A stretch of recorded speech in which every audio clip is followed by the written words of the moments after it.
Welcome to Fire Breathing Kittens, a standalone actual play Dungeons & Dragons podcast. Every episode microplot is a complete adventure with a beginning and an end that fits into the overarching macroplot of the whole season.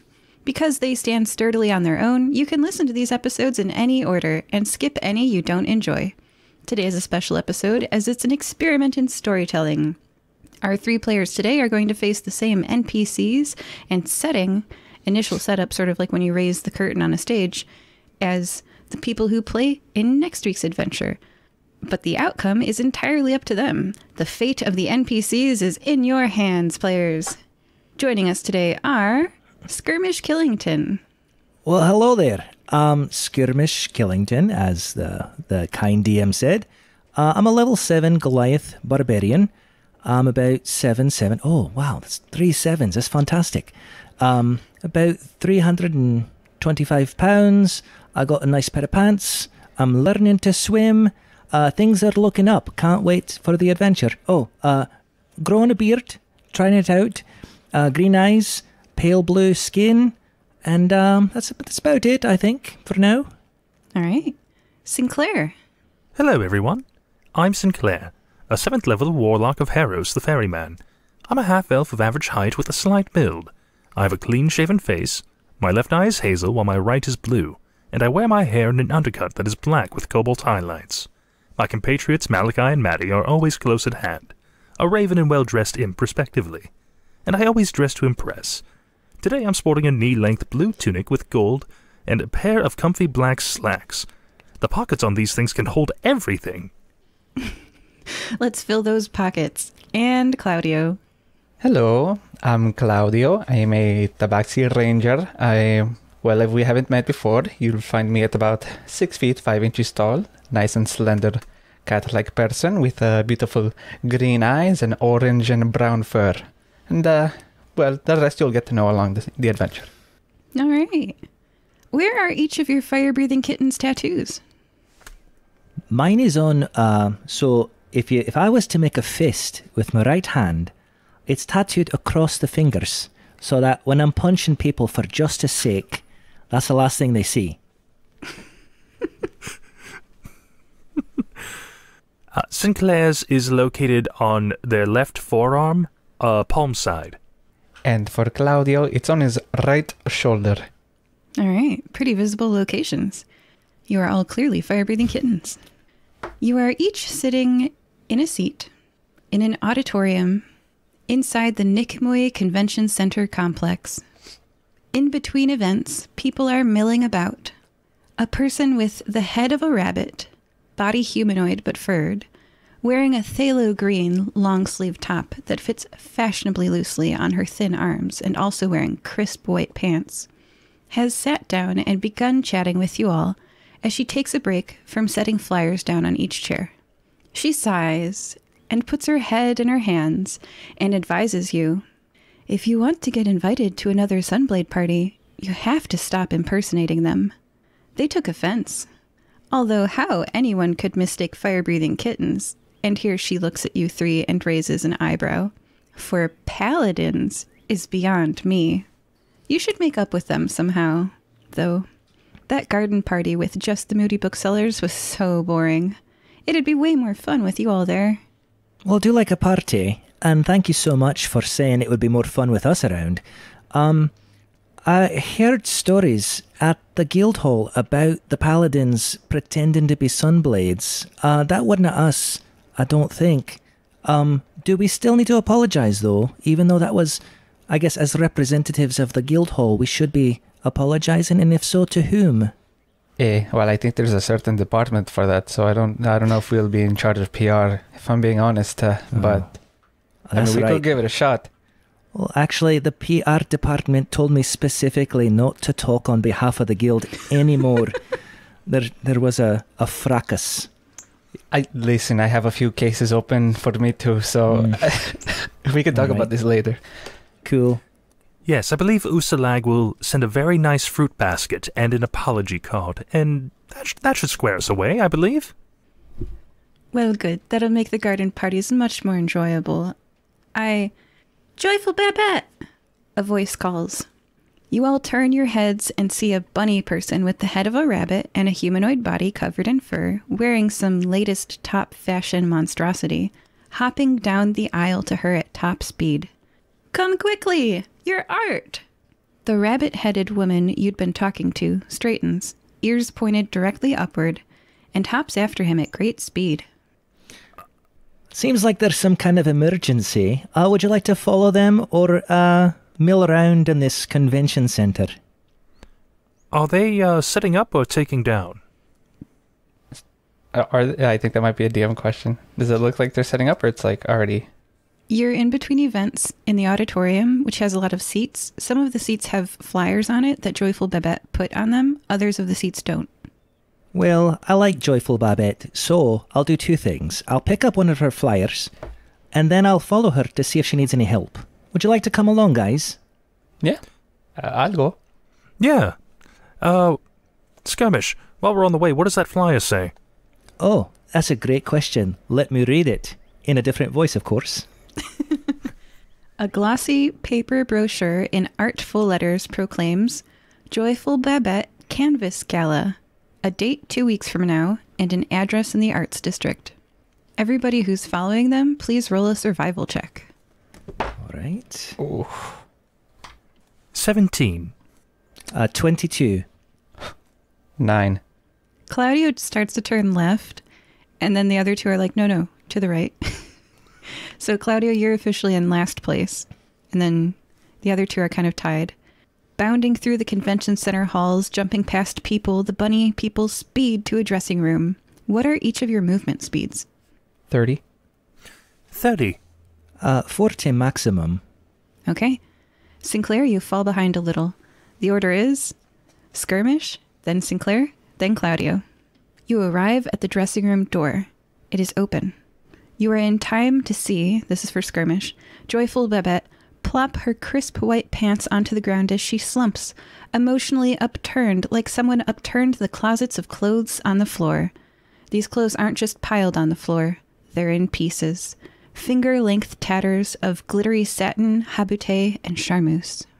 You have the first response, and then Sinclair, and then Cloudio. Joyful Babette, are you all right? What happened? My costumes! They're in tatters! Sinclair arrives on the scene. Oh, goodness, you two are fast. Who took a blender to the fabric? That doesn't look like anything I'd wear. I know what you're thinking, but it wasn't me. And Cloudio, you're there now, finally. Oh, so the costumes are being built from scratch. Cool. We get to see all the behind-the-scenes work happening. This is amazing. Ooh, I should take notes. No, they're not meant to be this way. Someone's destroyed my work. What will the models wear? Oh no. Does anybody know a mending spell? I heard somebody do that at the hall when they tore the painting, and it fixed it. No. Well, I would like to go into the convention center and shout, "Hey, does anybody know a mending spell?" Before you do that, you've got some ideas. You've got some thought processes about how you're going to approach this situation. Let's put some structure to that. A skill challenge is a storytelling scenario. For this skill challenge, the party as a whole needs to succeed 3 times on ability checks before reaching 2 failures. On your turn, set up your dilemma yourself, describe how you try to overcome it, then roll a d20 and add your ability modifier to find out if you do. If the party gets 3 successes, you pass the skill challenge and achieve a favorable result. If the party gets 2 failures, you fail the skill challenge and something bad will happen. Each person can only use a skill, for example athletics, once during the entire skill challenge. The same skill also can't be used by 2 people in a row. Spellcasters, you can expend a spell slot to gain advantage on your roll if you justify it with storytelling. And the order for the skill challenge is Skirmish, Sinclair, and then Cloudio. All right. Well, for the skill challenge then, I do happen to have advantage on persuasion, but only specifically with dwarves. So, I'm going to look around the hall for dwarves and try to persuade them to say, "Pardon me, would you mind using any kind of either tools that you have or spells that you have that could help my friend fix her clothes and costumes.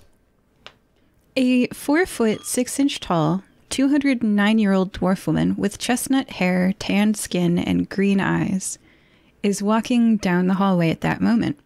She sees you and recognizes Sinclair and comes over to help. This is Professor Clarissa Jubelheim, a former professor at Dillantar's Arcane Academy that Sinclair knows. So I'm just reminding Sinclair of this. But Skirmish, you don't know this person. So she comes over and she says, "I'm a skilled magician. How can I help?" Oh, fantastic. So, our dear friend is a great artist, and she's got all these costumes that some models were supposed to wear, but somehow they got all destroyed. So, if there is a way for you to mend them, I've seen magical people do something like that, that would be fantastic. Or something, I don't know, go back in time and catch the perpetrator. I don't know about magic too much. What skill are you applying, and what is your role? Persuasion. With advantage, I got, because of the dwarf talking, a 22. Unfortunately, that fails. I can't believe it. Oh. She says, "Oh, I'd love to help. I totally would. I'm so late. I'm supposed to be setting up my booth in the shopping center, and it's unattended right now, and if I don't go attend it, someone might steal my things. I really wish I could help you. This looks like..." She just waves her hand at all that. "But, come find me later at my booth.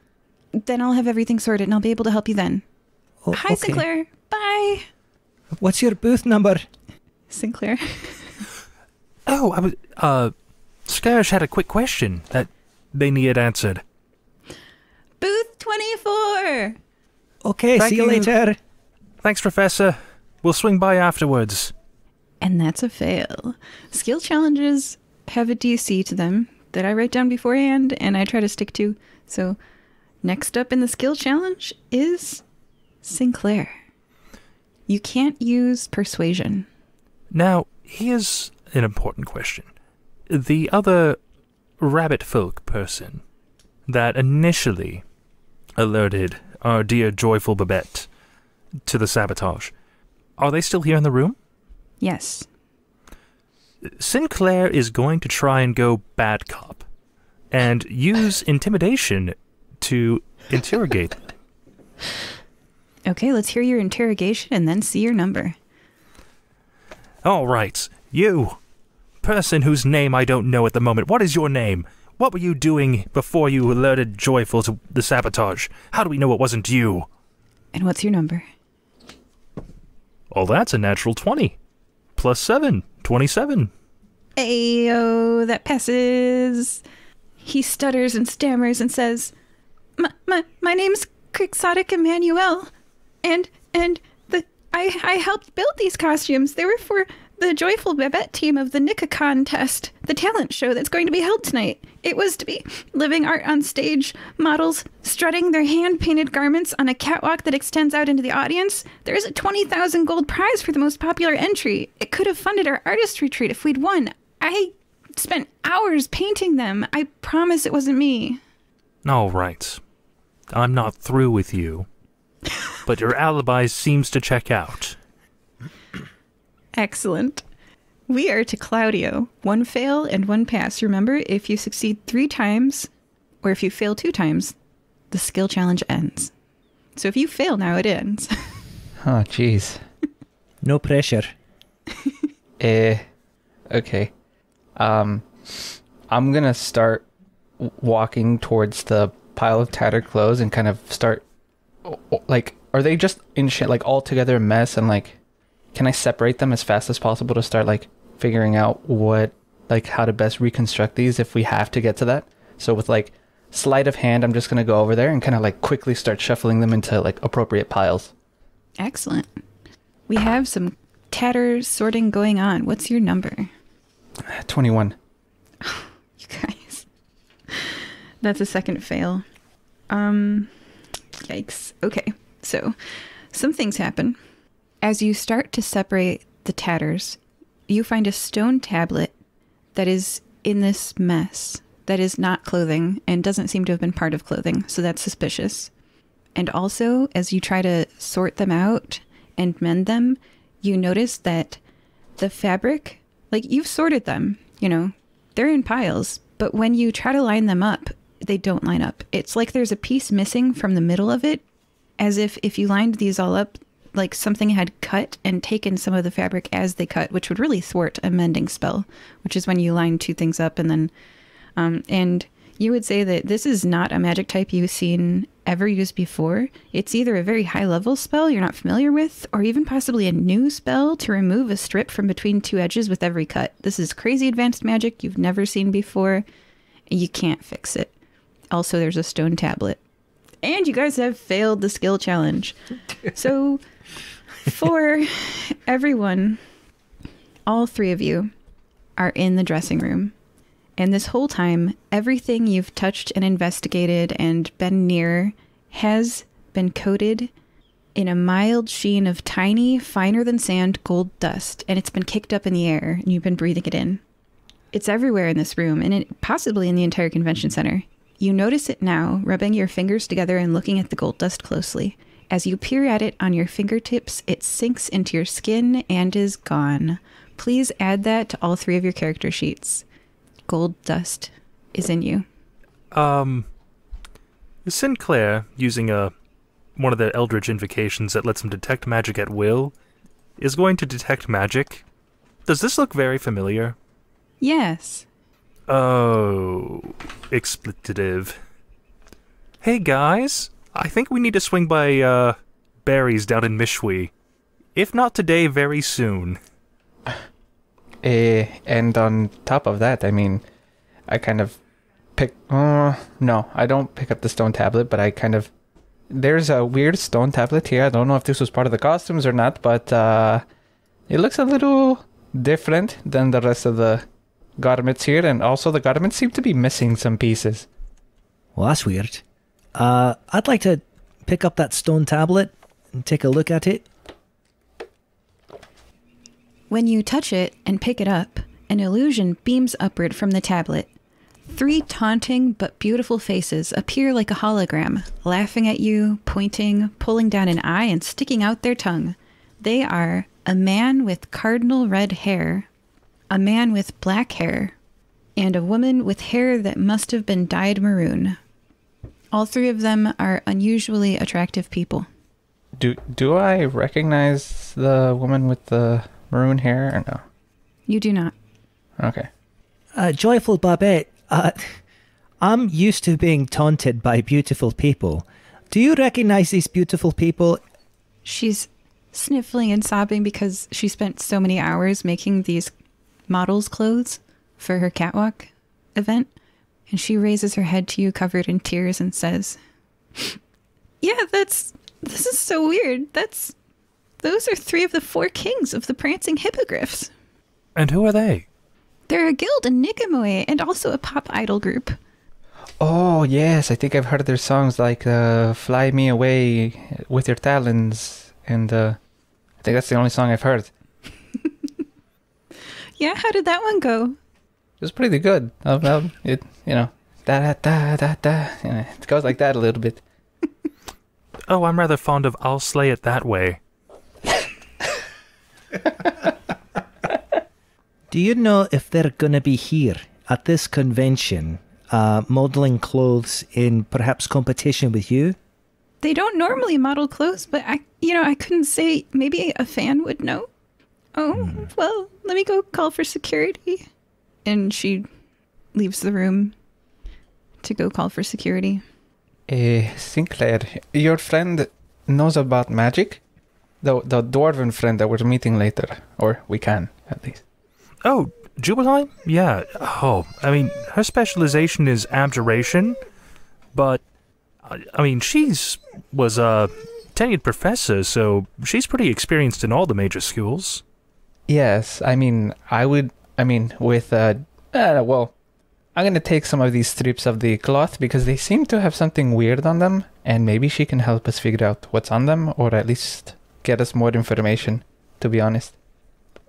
I'm going to take this tablet with me, put it in my bag, and And if I find who sent it to us, I'm going to deliver it back to them.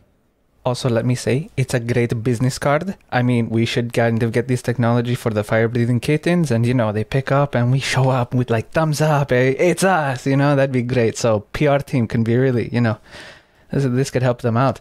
That's a great idea. So we shouldn't be giving them a stink eye if we embrace the whole stone tablet business card illusion? I personally like it.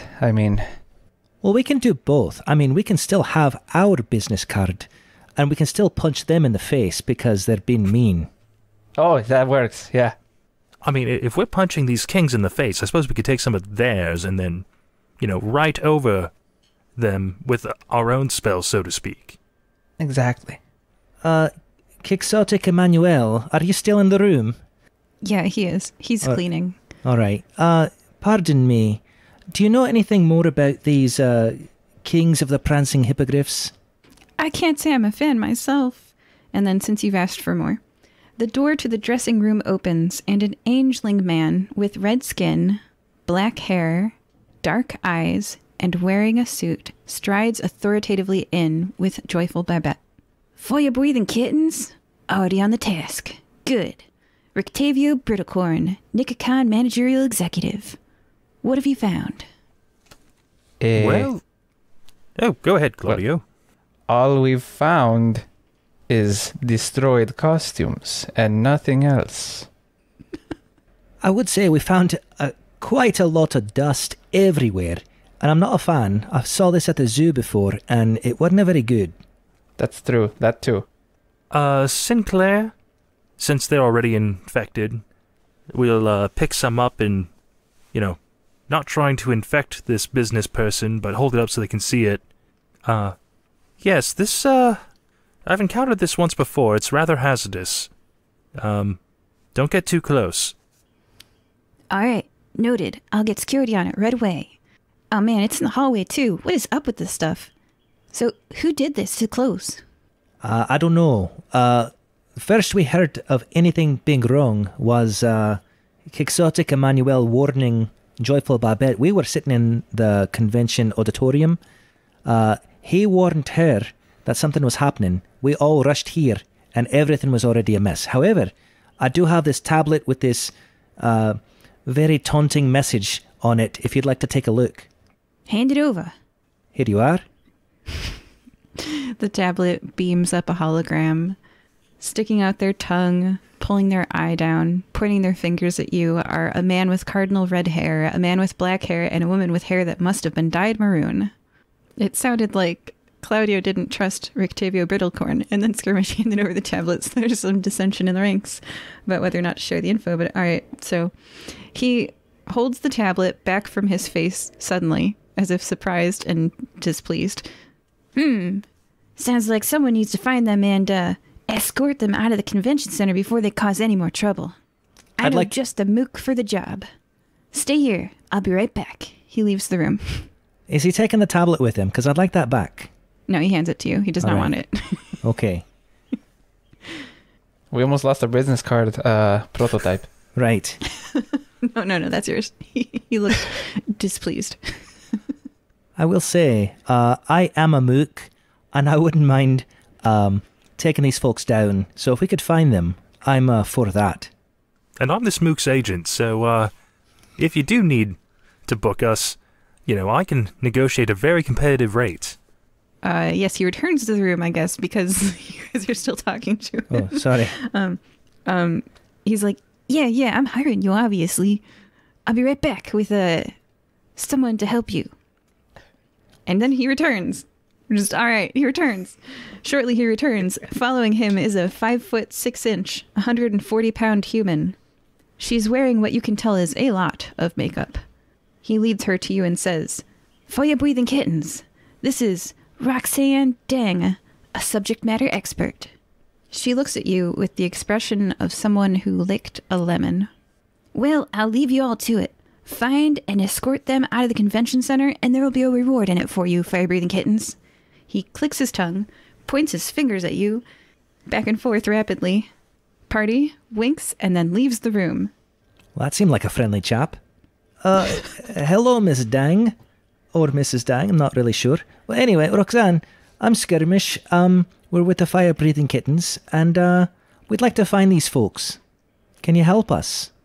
Ugh. Fire-breathing kittens and their fans are morons, she mutters under her breath. Help you with what? Do I perceive that whisper? Yes. All right. True. Well, roll a perception check. Oh, all right. We'll do. Game mechanics. Perception. Should I have dice? I should have dice. 1 second. Sure. All right. So I got a 19 on my perception. You definitely perceive what she said. Then I will say, I will admit I am a moron. That's not in question. But my friends here, they're pretty smart. So cut him a break. Appreciate that, Skirmish. I don't think you're a moron, but... Well, the day's early. We'll see. Oh, okay. You got a big heart, though, from what I can tell. First, why so much disdain for the fire-breathing kitchens and the kittens? Have we done anything to wrong you? You've done a lot of wrong to a lot of people. You're clearly the worst guild in Niqamoy, and especially when compared to the best guild. She waves her hand toward the mocking hologram. Those beautiful, perfect faces you see belong to the 4 kings of the prancing hippogriffs, the best guild in Niqamoy. They're famously here at NiqaCon this year to make a big announcement. So, I mean, I'll see them today. At least that'll make my day good. Okay, I will give you that they are very, very attractive. Okay? And, well, but they're hiding something, I know, because they seem too taunting even through a tablet, with their beautiful chiseled jaws and perfectly symmetrical faces and fair complexions. But still, we need to figure out what they're up to, and your perception of them will be different by the end of today. That's for sure. Let me ask you a question, Roxanne. You seem bright. Do you think we tore up these clothes or left this tablet with these taunting faces of another guild? Do you think we're smart enough to do that? I don't know what you're up to, fire-breathing kittens, or why you're doing it, but I absolutely am going to help you find the prancing hippogriffs, because I want to get this cleared up, because I must see their show tonight. It's their reunion. I'm sure you all know nothing about it, but this is the first time the 4 kings have performed since... Since when, Roxy? I'm waiting with bated breath. Since losing Elios von Hoofenstuff, the best idol in the prancing hippogriffs, the heart of the 4 kings. That's who you're swooning over? Honey, you have terrible taste. Oh man, how to offend a fan. Okay, she's got a ranking now of who she thinks is the worst of the fire-breathing kittens. And she goes, you have no idea what you're talking about. This is the best idol group in Niqamoy.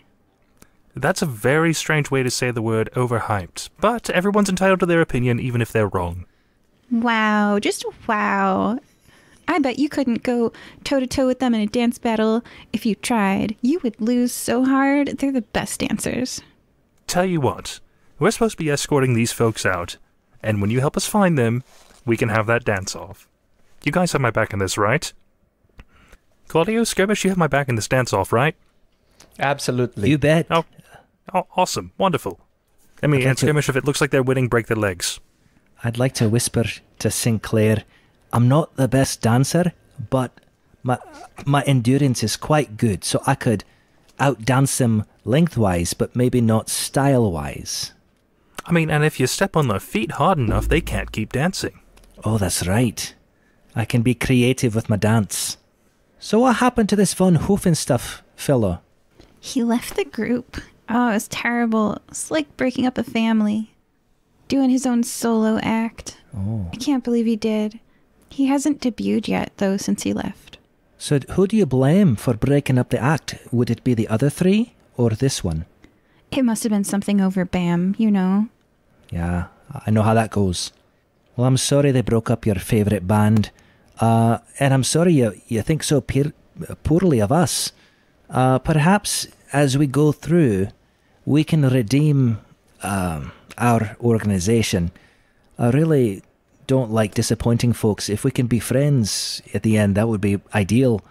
Although I know it's a tough hill to climb, I'm sure many of my fellow guildmates may have dug quite a hole. Sinclair will give a sly smile. And since you seem to be so much into, I guess, pop groups, maybe we can, negotiate a contract later about identifying talent for the fire-breathing kittens. Don't mark my words, but, maybe that's on the table. Yeah, looking at you guys, you just don't have what it takes to be a pop idol group. Sorry, I just don't think that's going to work out. That's why we need your good eye for talent. But enough of this chit-chat. We need to get to the bottom of these status clothes and finding out where the 3 deadly horsemen are, or whatever their name is. The hippogriffs, right? I was just kidding. I was making a joke. Haha, fire-breathing kitten style. Let's go. Go. Okay, and you guys are out in the hallway. Well, being their biggest fan in the convention center, I assume you know where they're set up? There has to be a reason that, Mr. Bittercorn pulled you aside to help us out with this. No one knows where they're set up. That's the thing. They really value their privacy, and they're only, available. They're only, gonna show up on the stage to make an announcement later tonight. Any fan theories as to what that announcement is? I mean, I've had my fair share of fans. I know how invested... I've also been a fan of some things, right? So I know how invested we can get into the lives and into, all of these stuff, right? So any ideas of what the announcement could be? My sources say the announcement is a new 4th member. Probably someone they've hidden in the NiqaCon test in a dance competition. Yeah, good, I'm good. so excited. I wonder who the new member's going to be. They're probably going to be so hot. Oh my gosh. Okay, so have you seen the entrance for the new contest? Do you have any guesses as who might be? Who's the hottest on the contest? Let's start with that. Do a history check. All of you. Because you probably know something about... You're at NiqaCon. This big event that you're at. So you probably know something about the NiqaCon test since you're here. 16. 18. I got a natural 20, but I got a -1 history, so that's a 19. Okay, so the NiqaCon is an annual convention in Niqamoy. The NiqaCon test is kind of like a talent show at the end. Anyone can enter, but you... And the top prize wins 20,000 gold. It's judged by audience approval. And anyone could show up and dance at the NiqaCon test. It's like a thing. So there's no registry or anything like that, no registration. People just show up and they perform. Yeah, and if you get booed off the stage, it's your own fault. So don't suck. But and if you really are awesome, you get the top prize is 20,000 gold. There's no second prize. Okay. Bring it. Bring your all to the NiqaCon test. You can do any type of show you want. There's magic shows. There's dance competitions. Some people get a piano and sing. I gotcha. Well, it's about to be brought. All right. So let's say one of us... sorry. I saw a nat 20 in the group. Okay. There is a famous wrestler turned PR rep who takes on a lot of celebrity clients. Hulk Harlan. Blonde hair, bulging muscles, larger-than-life smile, often seen signing merch for a fan. Years in the business, he has good advice for how to deal with the public. He is most likely in the shopping hall of the convention center, signing merch. You could talk to him and ask if he has consulted for the Prancing Hippogriffs on the announcement that they're making tonight. Maybe he knows where they are. All right. Just so we're all on the same page, we're making a boy band, right? Is that where this is going? It sounds like it. Okay. Not what I expected. What? We made a promise to dance at the end, but we're also investigating where to find this one too, right? Yeah. Okay, we're making a boy band, though. I'm down. I am so down. Okay, I was going to say, I've seen Turning Red twice, so I think I'm ready. Trying to think what kind of dance would be the most, not necessarily the most artistic, but the most ostentatious. All right, well, how about we go to the convention hall, look up this Hulk Harlan fella, as well as the professor, and see if we can get as much help as we can to find these folks. Where should we go first? Let's swing by Harlan first. He would probably be able to at least point us in the right direction or maybe give us some insider knowledge. And I really don't know why, but I really think we need, especially after interacting with this young lady, we need to buff up our PR department. So, I mean, again, someone else to talk to about fire-breathing branding and, like, you know, the image that we have for ourselves. So, you know, just let's go to him first. Yeah, we need to get that logo on everything. Lunchboxes, notebooks, T-shirts. Fists, shoulders, you know, tattoos everywhere. I agree. Roxanne hears you all talking about Hulk Harlan and scoffs and rolls her eyes and is clearly judging you. I'm sorry, did we say something wrong again? Hulk Harlan, that old fart, he just wants you to think he's the face of the entertainment industry. He doesn't make any decisions. Just a washed up old wrestler who doesn't have a clue what's going on behind the scenes. Smiles pretty for the cameras, and that's it. He won't know where to find the prancing hippogriffs. It doesn't hurt to try. And he's also not a fan, but actually in the industry. So I think his line of work has a little more credibility. No offense. I mean, you know, I know the fan business is very, you know, lucrative in its own way by, you know, admiration and kind of meeting stuff. But he also makes money off of this and has connections. So, All right, have fun. Well, I'll follow also- along for entertainment. Roxy, tell me this. These four kings, have you ever met them, interacted with them? Have you even been to a show before? Have I been to a show? Are you kidding me? I've been to all their shows. Oh my gosh. They haven't performed since Elios von Hoofenstuff left. This is like their reunion appearance, so I'm so excited. All right, but have you actually met them? Have you ever sat down with them, talked with them? No, I want to though. Oh, that would be so fun. And while I certainly don't love them, I don't blame you if you like them. But Harlan loves his fans. He's never too busy to set aside a little time to shake their hand, you know, sign a cloak, or give them the old, "Oh yeah." that's right, brother. Cloudio I like gets that I it. have successfully made you hate this NPC. It was the goal. I didn't know how to do it, but I did it. I was like, I wonder if this will do it.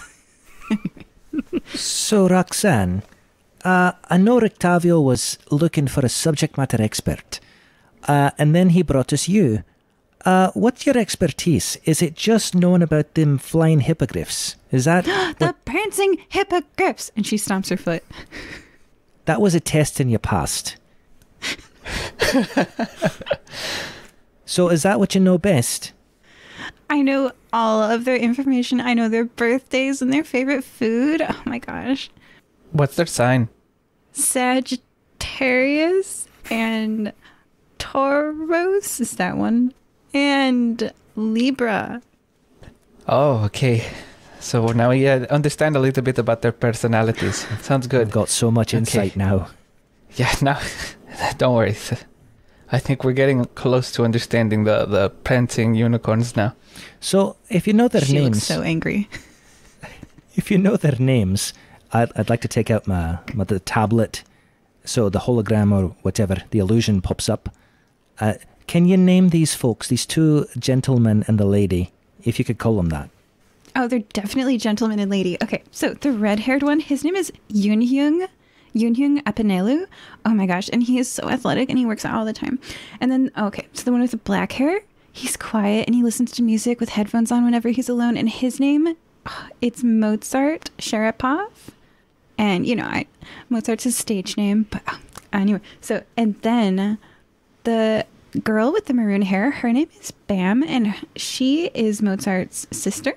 And they are brother-sister. And she's so smart and so pretty. And she's like whenever like they were in school, she'd always get the top scores on all the tests. She's like the valedictorian. She's so smart. She writes their songs.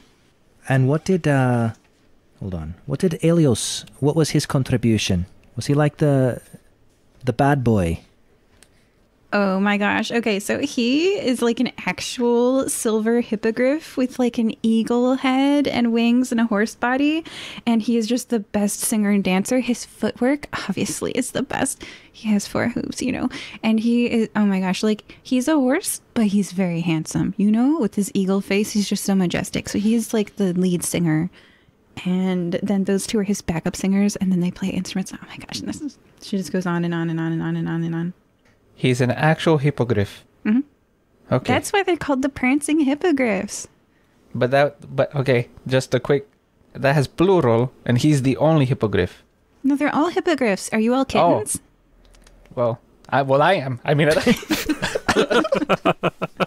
don't know about them, but I am, so. All right, well, Okay. if you think that Hulk Harlan is not the face of the entertainment industry, as you said, who would you say is? I'm sure they're here. I don't know who the face of the entertainment industry is, but I will say someone that I think would know where they are. Zygor Trilbit, or Matt Stone, as he's going by right now. Definitely not his real name.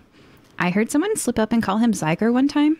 That dude, he knows way more than he's letting on. We should ask him. I bet he knows where everyone in this entire convention center is, even you three. Well, thanks for your help. Do you want to tag along? Perhaps you'll be able to meet them, hippogriffs. Oh, I'm absolutely coming with you. If this investigation ends with me meeting the prancing hippogriffs, I am so on the team, even if it's with you. Thank you. We'll turn you. You'll like the kittens soon enough. What can you tell us about this Zyger person before we run off? I think he's in a secret society, but I don't know. I think he's a spy. I meant more like what were his credentials, like his performing history. Is he human? Well, I mean, I could just take you to him. Do you want to meet him? Sure. Okay. So, DM speaking now. You guys have the choice of going and visiting, the shopping area. There's, you know that Hulk Harlan would be there signing merch. That's just who he is. And you know that Professor Jubelheim would be there because she said she has booth 24. Mm-hmm. Yeah. And you could follow Roxanne to Zygor Trilbit / Matt Stone. So whatever you guys want to do now, you can. Well, if we want to make this potentially really easy, though I'm not sure if Jubelheim knows this spell, that might let her be able to tell us exactly where a person of interest is. I'm not too familiar with scrying magic, but maybe she's decent at it? I'm not much of a thinker, so one of you is going to have to take the lead, and I'll just, enforce whatever you need. I think the most practical way is to go to the professor, just because we have clearly something magical happening around here. If we want to talk about, I don't know, networking or anything like that, the other two might be good options. But let's go to I would say the marketplace, just because we can probably find two people there. All right, yeah. Let's start with the floor, the merch floor, and see what we find. Worst case scenario, we check out this Zyger person anyways. This is going to be a waste of time, says the world's most annoying companion NPC, Roxanne. Hush, you'll get an autograph when we're done. So she follows you to the shopping hall. The shopping hall is a glorious monument to capitalism. Shiny trinkets from your favorite everything are here to buy. You stand in front of a shop that says, Professor Jubelheim's Weapons and Garment Alterations. Add protection for someone you love. A standing sign points to a meet and greet with Hulk Harlan, which conveniently is going on for the next 2 hours. Well, let's start with the professor. At the very least, she can tell us if she can cast a spell like that, and maybe tell us if our little business card's been tampered with. I mean, I think these tiptoeing griffins are at fault, but who knows? Roxanne is maybe so angry. Okay.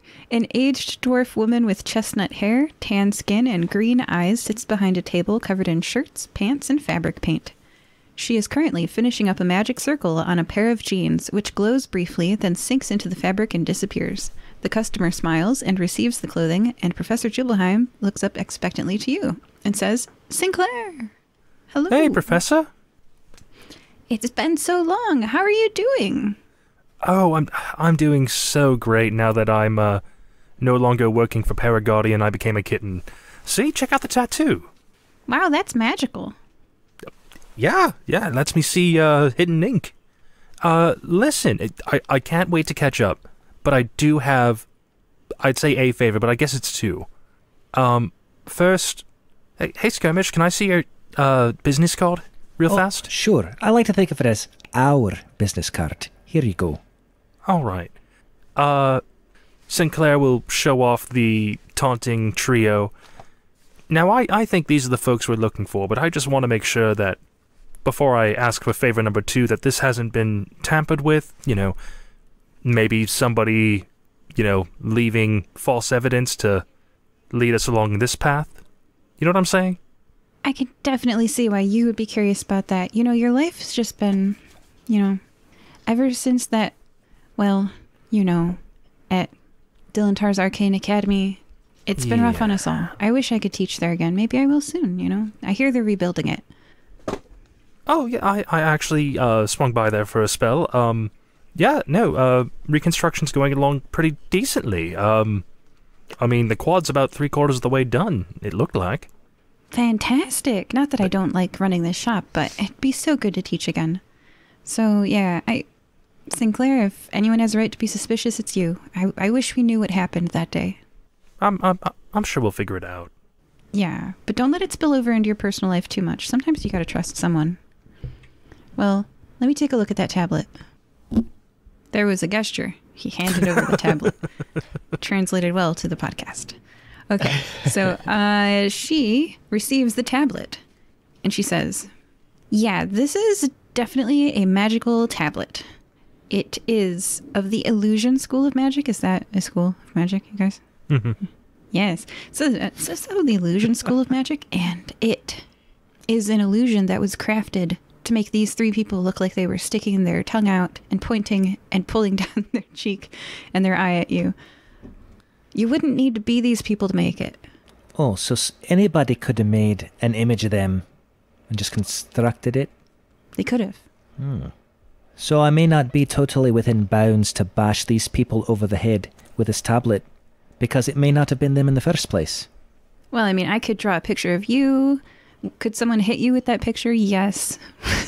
Well, yeah, of course. I have the freedom and the free will to bash them with the tablet, but I'm just saying they may not deserve it because they may not have left the tablet. Is that correct? They might not have. Or I do have a question then. Could there have been a prior image that was altered into the tablet, or kind of just the altered image was just imposed on the tablet? If that makes it, is there the image history of what was on the tablet? She is an incredibly powerful, level 20 wizard, and she uses her arcane knowledge to tinker with the tablet. She flips it over and a battery case pops open. No, I'm just kidding. And she gets soldering iron in a super magnifying glass. She leans in and she says, there's a record of the illusions here. I can see. It looks like this originally was, and then she zaps it a little bit. Sparks fly out. She pops the back on and turns it over, and the original illusion plays. It's 4 people on a stage performing, and the incredibly attractiveness, oh man, their outfits, the lights are glittering. They look really good with this spotlight on them. You're like, wow. And then Roxanne goes, oh my gosh, can I have that? You guys aren't using it, right? Well, only if you can answer my follow-up question. How easy do you think it would be to mass produce something like this that cannot be altered? This was not mass produced. This is a limited edition 49594 release of one of the first concerts. It was in Jishop at the Jishop Convention Hall. Oh my gosh, they only sold 10 of these. I really want it. Sorry. You shouldn't have said how rare it was. You wouldn't want it, of course. It's just for me. No, of course we do want it. This is part of an ongoing investigation. We can't let it go. Can I carry it? Absolutely not. I'll tell you what, though. I do have a stuffed giraffe that I'm rather fond of. I'll let you hold that. I'm good, thanks. All right. Maddie's gonna pop in real fast because he's just seeing an opportunity to kick someone while they're down. Oh, hey there, you can carry me if you like. What the heck is that? I'm the 4th band member. There is no... What is that an imp? What the... Fire-breathing kittens. And she, like, head desks and she's like, my team is losing and the only thing I'm rooting for is a drink. I'll tell you what, Professor, we'd like to find these folks. If you could help us find them, I think we could get more answers. So is there a way to... Apparently they're somewhere around here. We'd like to find them before they make their announcement. Is that possible? Oh, Professor Jubelheim. Correct. The dwarf professor from Dillantars. I'm an abjuration specialist, so I can get you a protection spell. I can get you a protection spell on your stuff. I can protect your... Now, I see you're not wearing a shirt. Correct. I can protect your shoes. Oh. Do you want your shoes to be Sure. waterproof? Yeah. I can Oh, do that. sure. It's very helpful. I won't turn it down. I mean, that's a nice offer. She taps her shoes with her wand, and they can now no longer have water come inside them from horizontal. You can still pour water in them, but you can't. Yeah. That'll do. Thank you. That's very nice. Yeah, protected from water. That'll be 2 gold. All right. I hand over 2 gold. And I winks spit at on his Sinclair. shoe. She's like, oh, it like flies back at your face. Do a dexterity saving throw. Special Sinclair discount, normally 20 gold. Oh, okay. Dex saving. 20. You dodge, and it's a very crowded room, so it hits someone in the back of the head, and they just keep walking. Wow, that's a good protection right there. All right. Sinclair, what do you think we should do? Well, first of all, thank you so much, Professor. I knew it was a little bit of a long shot since you're an abjurationist first and foremost, but those are some pretty slick, waterproof shoes now. But thank you for letting us know that this was tampered with, and just how valuable this is.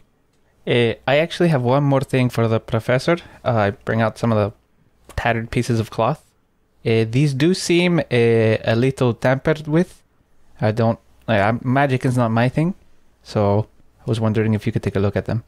Yes, I can repair these. I can repair a large amount of clothes quickly using magic. Please take me to them. Oh wait, I had a persuasion check there. Whoops. You succeeded. It was the testing the shoes by spitting on them. I'm sure she was like, this guy trusts me. Gosh, yeah. Hawk a loogie in front of a person, and that's how you get them to trust you. You learned it here. Some cultures. Oh well. I believe the patient is this way. To the tattered clothes. She follows you to the dressing room filled with tattered clothes. Once inside, you find joyful Babette, a little bit less than joyful, sorting fabric shreds on the floor. Professor Jubelheim picks up a scrap and examines it. This is some new kind of magic. I've never seen a spell before that not only rips the fabric, it removes something to make mending impossible. Thankfully, I've got a fabric extender spell that'll stretch it so it'll make the gap. It'll look a little bit off close up, but from a distance you'll hardly be able to tell. She waves a wand and says something you don't understand, and the clothes reassemble themselves in midair. Joyful Babette hops up and down with glee far higher than a human could. She claps her hands together and embraces you each in turn. You've saved my art show! Thank you! And gives you each 500 gold. Holy moly. Professor, do we owe you anything for saving the day? She also got 500 gold. Oh, never mind. Here's... Great job, Professor. And I turn to the fangirl, and that's another case closed by the fire-breathing kittens. We still have to find the culprits, but look at how happy she is. We put the joy back in joyful Babette. Can we really be bad? Let's see how you dance and sing. How's your voice? Oh, we're working on it. Don't worry. Every time you step away to look at something else where I got my little, getting the pitch right. We're working on it as we go through this adventure. Don't worry. It's amazing, actually. With the imp, we have 4-part harmony. It's true. And we won't tell you what part he sings. No. Roxy, you must know better than anyone, being such a fan of, the fluttering hummingbirds. Prancing hippogriffs. I'll get it right at some point, don't worry. But you must know, being such a fan of them, they can't unveil the secrets of their performance. That's the same way we are. They actually have a training video that they released on these stone tablets, and I follow it every day. It's really good exercise, and it plays the music too. It's so fun. Keeps people fit. They're actively helping society. What do you do, fire-breathing kittens? We actively help society. Right. Save museums, invent new investment opportunities, slay zombies. Fund the scouts and their cookie domination of the world. I single-handedly keep breweries afloat with my copious ale consumption, so that's... Not everybody can do that. See, the flying ferrets are only in one industry, right? The entertainment industry, which we're trying to branch into, don't get me wrong. But, we're out here, with high-profile security, financial investments, right? We have a lot of different markets. We've done a lot of horizontal expansion, and it's only going to grow from there, right? So, it's a little high-level thinking here for you. But, just a little insight. Entertainment is our next step. Yeah, and we dance, So, now that we've solved this bit, thank you, Professor, how about we go see either Hulk Harlan or Matt Stone, sorry. Any preferences? Well, I'm down for Hulk. I frankly don't trust any of Roxy's recommendations as far as I can throw her. I've always... Which, I don't have your strength, Skirmish. You can throw her awfully far, I can't. Right. But I was going to say, maybe we should get a hold of, Mr. Bittercorn and have him post a guard outside this door. If the costumes have been sabotaged once, I'd rather not find out they were sabotaged again. Idea. What better security than Hulk?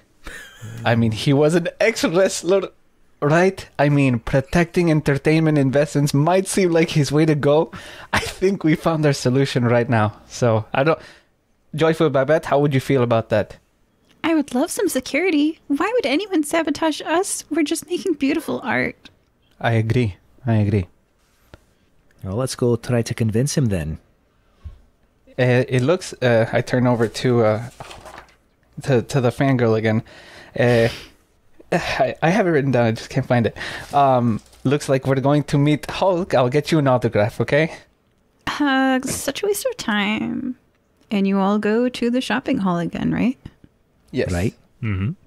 A standing sign points to a meet and greet with Hulk Harlan, which conveniently is going on for the next 2 hours. Oh, we don't have to get in line, do we? I mean, we literally just got paid. I don't mind using some of that to kind of get straight to the source. Well, is there a big line? Maybe there's not a line at all. Oh, that's true. I don't know. I heard 2 hours. I got scared. You follow the signs for the Hulk Harlan meet and greet and find a blonde-haired, bulging, muscled, larger-than-life smiling man using an oversized marker to sign merch for a throng of fans. He's surrounded like 360 by people. Okay. We need to get to his attention. I don't mind getting on your shoulders, Skirmish. How do you feel about that? Not a problem. All right. Standing or sitting? I mean, either way, I'm good. I think I have good balance to be able to stand. And I'm pretty tall too, so I want to really get his attention. All right. How high is the ceiling? Because I don't want to hit my head. Convention center, 100 feet.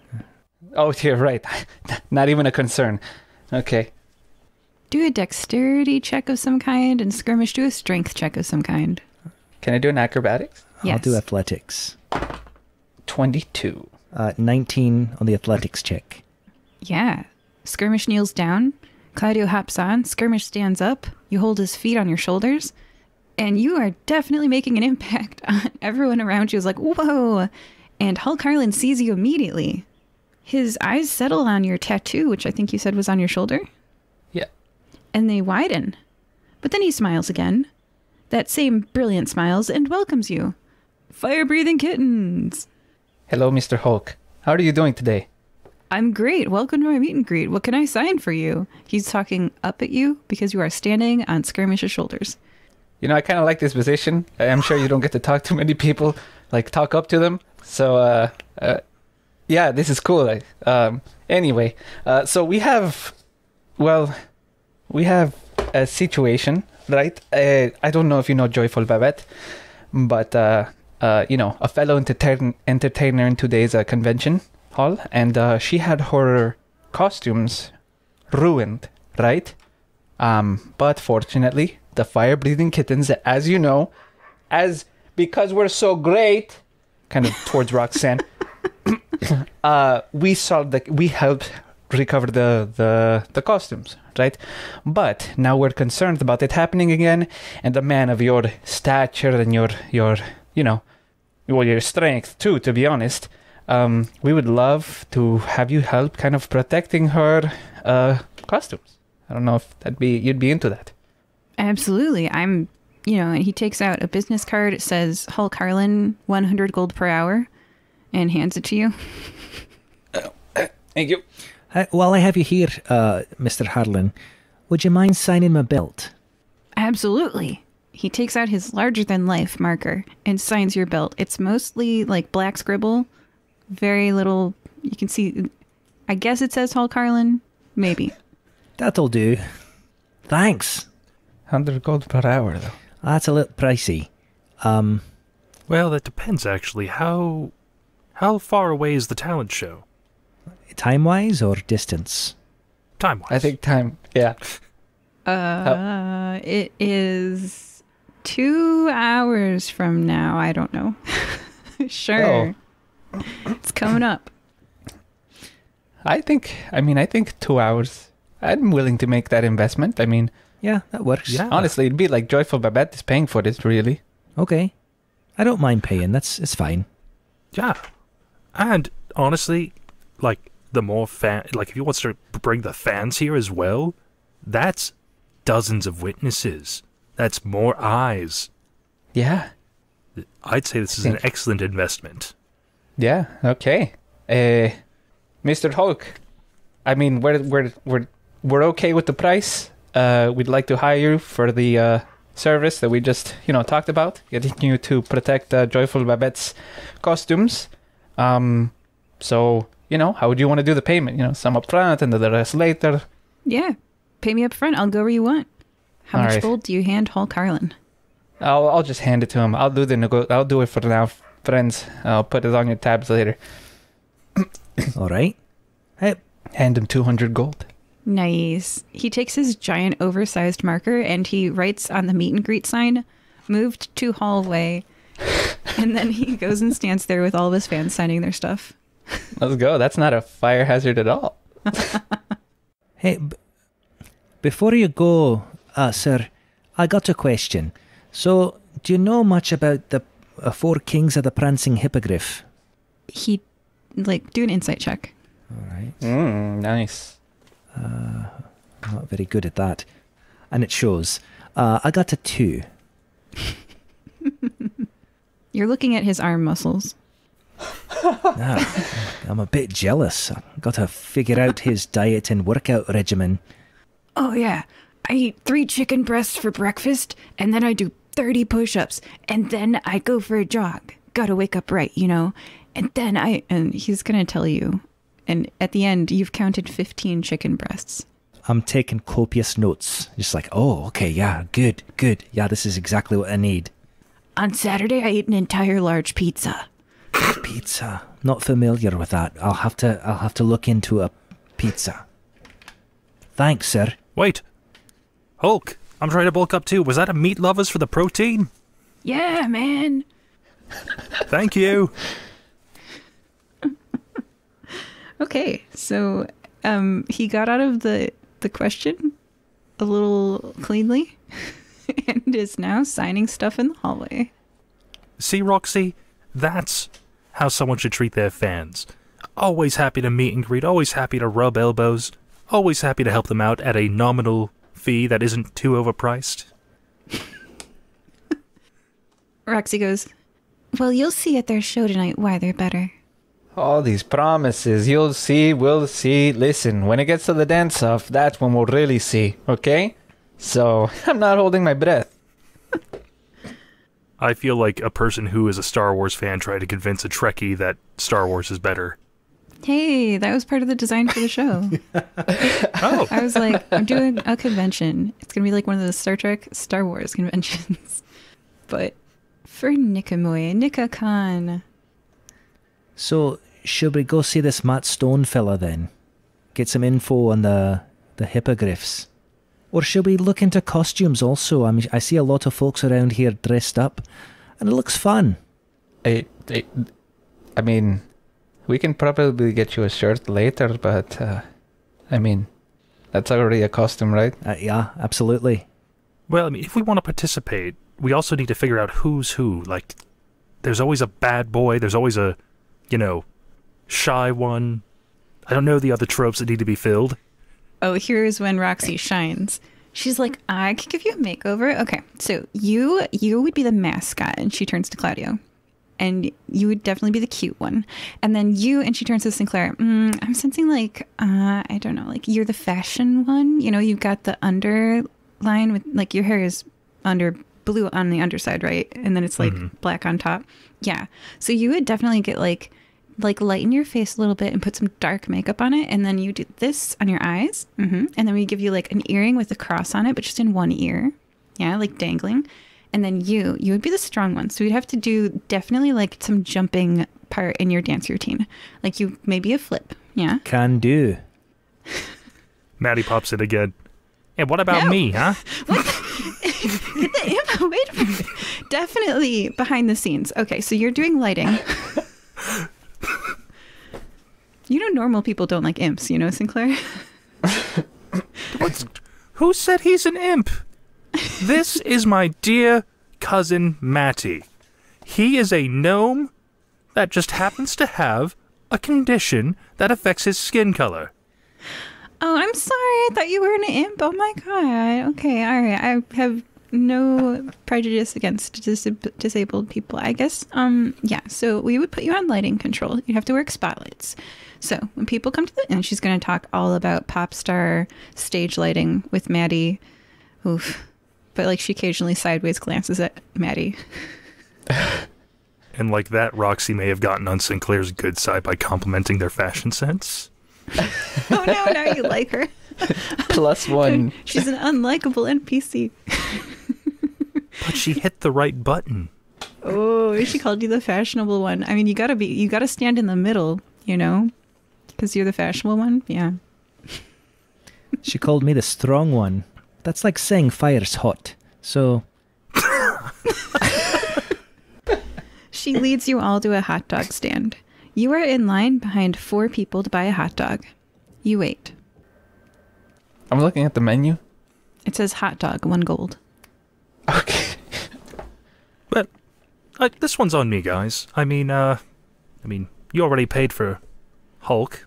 Oh, you're in a really long line. So, like, you can see from a distance, the sign says hot dog, 1 gold really big, but, like, there's a big line. Yeah. Okay. Wow. People really like hot dogs. is this just a regular line or the Matt Stone line? This is to see Matt Stone. Just be patient. Jeez. The line shuffles forward. There are now 3 people in front of you. Oh, that was fast. It's all right. Well, I'm going to get mine in the Niqamoy style with the pickle and the celery salt and, the hot peppers and I can already taste it. Sounds good. There are 3 people in front of you in line. What do these 3 people look like? An elf, a dragonoid person, what are they called? Dragonborn, and a goo person. They're made out I'll of goo. walk into a hot dog stand. I'd like to chat them up and ask them, what, have you heard about that announcement that the hippogriffs are going to do? Make a persuasion check. The goo person is the one who's in front of you. Modified 20. Yeah, I don't know what it's going to be. It's their first time performing since Elios van Hoofenstuff left. He was my favorite. And then Roxanne, like, smiles. She's like, oh my God, he was my favorite too. I don't know who to follow. He's going to go on a solo career now. And unfortunately, Skirmish. These are not, they're talking, prancing hippogriff stuff. Like, what's their favorite song? And how are they going to perform this without their lead singer?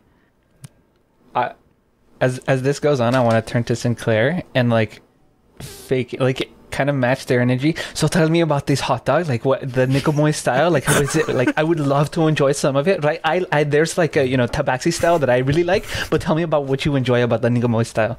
Oh my goodness, Claudio, listen, okay, so you have to ask for the pickle. It has to be underneath the dog, and then, do not skimp on the ketchup, do not skimp on the mustard. Just, okay. There should be no empty space within that bun, but tell me, what's this Tabasco? I can't wait to hear what the Tabasco style is. And how's our energy going versus the two fangirls? Yeah. Are we out like, fanboying the girls when it comes to our dogs? They have noticed that you're mocking them. The line shuffles forward, and a red and yellow striped uniform-wearing halfling with brown hair, light skin, and green eyes stands behind the counter on a step stool. Hot dot? Oh, he starts to say, then sees the caked makeup face of Roxanne. He sighs. Oh, gosh. She leans in and whispers, Zygor! He blanches and holds a finger up to his mouth. Shh! Gosh, knock it off! He straightens and points to his name tag, which says, Matt. What do you want? She leans back, a smug, satisfied smile on her face. I know you know where the prancing hippogriffs are, Matt.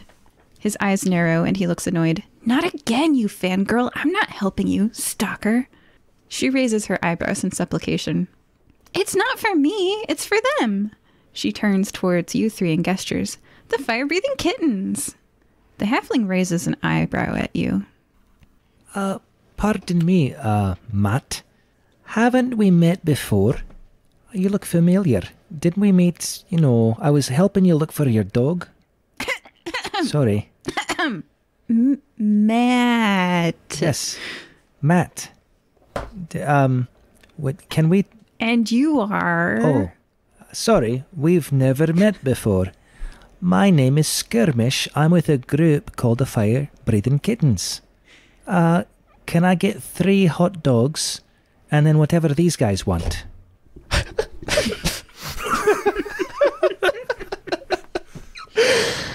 Oh no, I forgot that I'm feeding a Goliath's appetite. What have I done? Spent a lot of money at a hot dog stand. There's always money in the hot dog stand. He starts to prepare 3 hot dogs, looking at you suspiciously with his eyebrow raised. And you? Just one, Nicomoy style. Everything? Oh, of course everything. He puts the pickle on top of the hot dog. I won't say anything because he's an artist. He has his own interpretation. I'm sure it'll taste just as good. He seems like he does not care about hot dogs at all and doesn't even know what Nicomoy style is and just puts everything on top of the hot dog. I see this and I say, oh, Sinclair, you went with the tabaxi style. Oh, that's awesome.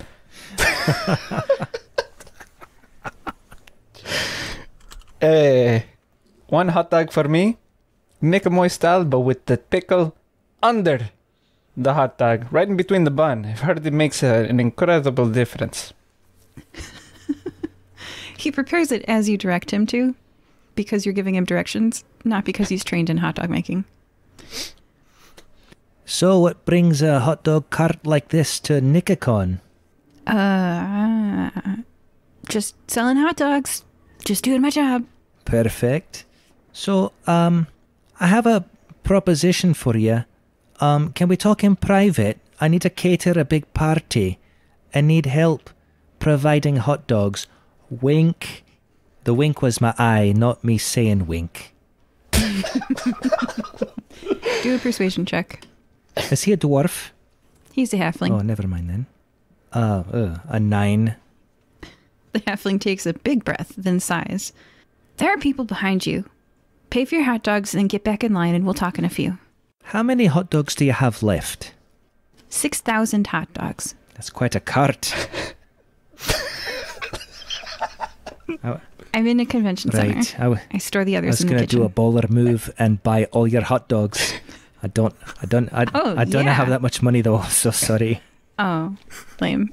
Well, have fewer hot dogs next time, But and I'll be able to do that.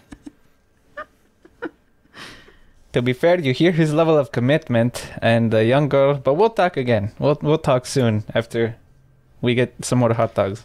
So I'm stuffing the hot dog in my face, and it's like, Sinclair, go ahead and pay the man. Oh, yeah. Here you go, Matt. Wink. I say and don't actually wink. He accepts your gold, and you guys are shuffled out of line. You've got hot dogs. Hey, so how do you like your hot dog, Sinclair? Mm. It's not bad. Doesn't have that nice, kind of give and then crunch in the middle. But, I was getting hungry. But, Roxy, I think you're kind of full of crap. Matt was not helpful. Couldn't even make a right dog. You guys just aren't charismatic. Well, I mean, I wanted to give my man Skirmish a try just because I think I used all my charisma on Hulk, so maybe I'll give it a shot this time. I was distracted by the hot dogs, sorry. All right, fire-breathing kittens, if you have it in you. Well, yeah, I mean, these hot dogs are definitely in our systems now, so... Is that what you were referring to? She seems like she's, how do I phrase this? She doesn't have a lot of faith in the fire-breathing kitten model. Yet. Yeah. Listen, we take more action than we do talking, to be honest. Oh, that's a good point. I'd like to go back up to the cart and pick it up over my head and say, look, we need to talk to you right now. Make an intimidation check. That's an 8.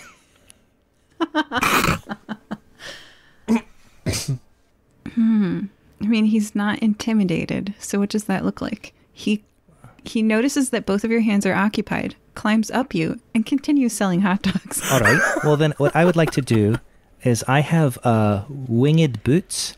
I would like to activate my boots and start flying up while carrying this hot dog cart and this man and say, I don't know if you heard me. We're flying! Yeah. And Okay, put it down. I get it. Make an intimidation check with advantage. Right. Hold on. You are really blowing my cover. Okay, 22. Thank goodness for advantage. As you set down the hot dog stand and land, he says, "You didn't hear this from me. Locker room 4A, rented under the name The Deep Ooze. Now get out of here." And also, make a perception check, people who weren't holding hot dog stands. Dirty 1. There's a flying hot dog stand.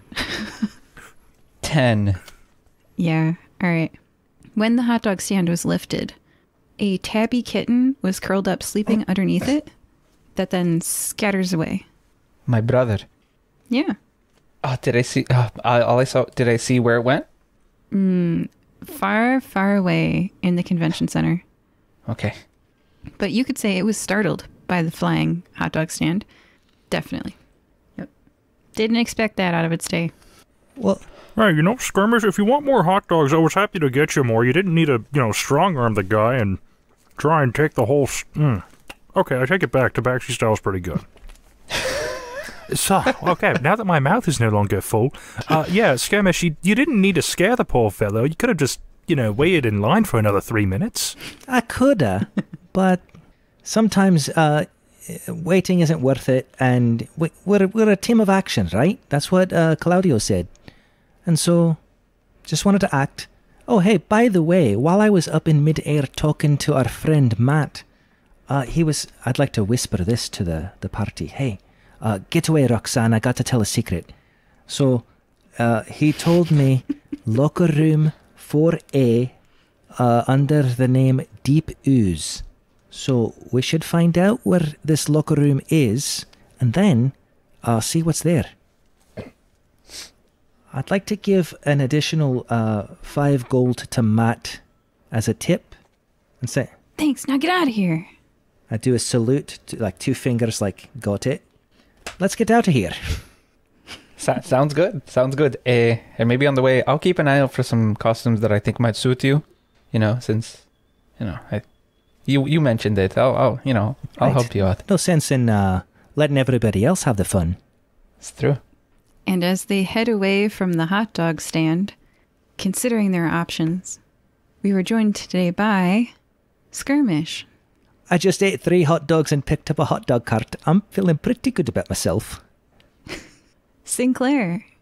Whew, what should our theme be? Gold, orange, fire-engulfed clothing? We'll get a palette figured out.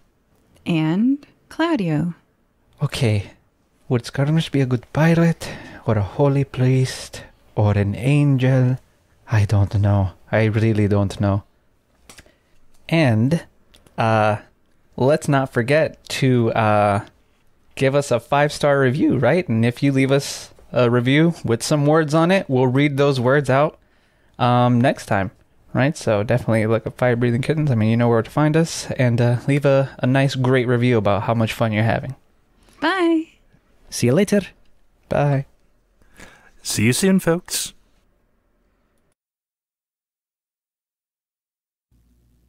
We hope that you're enjoying this episode of the Fire Breathing Kittens podcast. Please leave us a review on iTunes.com. If you leave us a review, we'll read it on air. It's fun listening to the words of your review get read by the characters you know and love, so go to iTunes.com and leave us a review today. Can you think of someone who might enjoy this podcast? Please share it with them. Is their birthday coming up? A special anniversary? Would you like us to wish them a happy day on your behalf? You can arrange for us to read your shout-out on air at firebreathingkittenspodcast.com through our partnership with the website Buy Me a Coffee. Do you enjoy reading books? You can find paperbacks and ebooks based on our adventures on Amazon.com in the bookstore, Fire Breathing Kittens, that part's all one word, podcast. The authors do a great job of adapting the stories into fun novels. We also have official merchandise on Redbubble.com. Imagine owning a notepad with the Fire Breathing Kitten logo on the front, or a t-shirt with one of your favorite characters. And lastly, I'd like to take a moment to sincerely thank all of you. We don't pay to advertise this show, so the only way we can grow is through the support of listeners like you. Thank you. Welcome back to Fire Breathing Kittens, a 5th edition Dungeons & Dragons podcast. Today we are joined again by Sinclair. Hello! Skirmish. Hello there. And Cloudio. That hot dog sure hit the spot. Everyone roll a d20. I've written down a number from a dice that I rolled. 17. 3. 6. Okay, I'm holding up the number. It is a 4. All right. All right. Who's the closest to the number? It's not me. I'm the unlucky soul. Can you tell us what happened last time on Fire Breathing Kittens? Last time on Fire Breathing Kittens, our adventures... Okay, I'm going to stop doing that now. All right. Well, we are at NiqaCon, and we are just so excited to be here.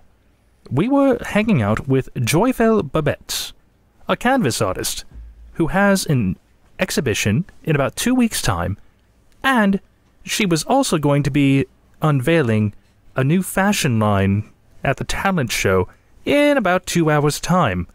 Unfortunately, there was sabotage. Someone came in and just absolutely ruined the pieces that she and her assistant, Cricastot Emmanuel, had been working away for weeks on. But, fortunately, we were here to take on the case. After trying to gather some clues, we fell flat on our faces, honestly. And have been exposed to some rather strange, glowing dust. I'm sure nothing bad could possibly come from that. So, we met with a Mr. Rectasio Bitchacorn, and he assigned us an individual named Roxy to help us with this investigation. And some of the clues we unveiled suggest that... there's the name. I'm sorry, I was calling them so many wrong names I forgot where I put the real one. But the four kings are the prancing hippogriffs, an idol group and guild here in Nicomoy. There is Mozart, a Sagittarius with black hair, Yung, a Taurus with red hair, and Bam, a Libra with maroon hair. The three of them are actually hippogriffs. Now, there was a fourth member, but he has not been seen for quite some time. But the evidence seems to suggest that they're behind the sabotage. We met with an old acquaintance of mine, Jubelheim. She was able to repair the afflicted clothing, and then we met with the man, the myth, the legend himself, Hulk Harlan. Skirmish got his belt autographed, and we hired him to act as security for about 2 hours in front of the recently repaired clothing. We figured between his brawn and the throngs of fans, nobody should be able to get into there without someone noticing. We then met with someone going by the name of Matt. He doesn't know how to make a Nicomoy-style dog, but apparently he knows where the prancing hippogriffs might be hiding out here in the con hall. So now we're intending on moseying on down and asking a few friendly questions. And I believe that's everything. Excellent. Thank you. So what are you guys up to? Out of character, I just wanted to say when he was saying the sign of each of the folks in the group, there's a song called Float On by the Floaters. If you have not heard it, you should hear it, and it just totally brought that to mind. All right. Back in character. All right. So what are you guys up to? Well, I'm all about finding locker room 4A under the name of Deep Ooze. I'd like to find out what is there. Sinclair is following Skirmish's lead, and they're also trying to come up with lyrics and costumes for everyone for the talent contest so that we can make that quick 20,000 gold. Quick. And yeah, I'm still... Claudio's still looking for a costume for Skirmish because he mentioned, he was interested, and I'm figuring out what would best match his style. Okay, so tell me where you're going and whether or not you're trying to ditch your, what is that called? Fourth wheel? Yeah, your fourth wheel. Well, do we know where the locker rooms are? Roll a history check. Yeah. Could I make mine investigation if I'm trying to find a map or a brochure of the con area? Yes, you can. I got a 6. I have a 21. History. I have a 2. With a 6 and a 2, you've never been in locker room 4A before. No. But with Sinclair's search for a map, it's there on the map. That's why he's hey guys.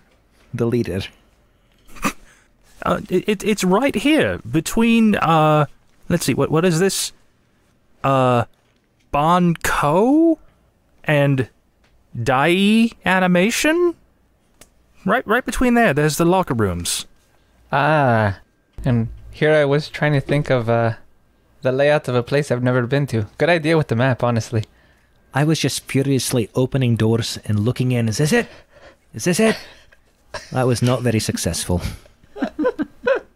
Did you find any hippogriffs? I don't believe so. DM, did I find any hippogriffs in my random searching? No. I rolled the dice. I looked at the number. You did find a centaur. Oh.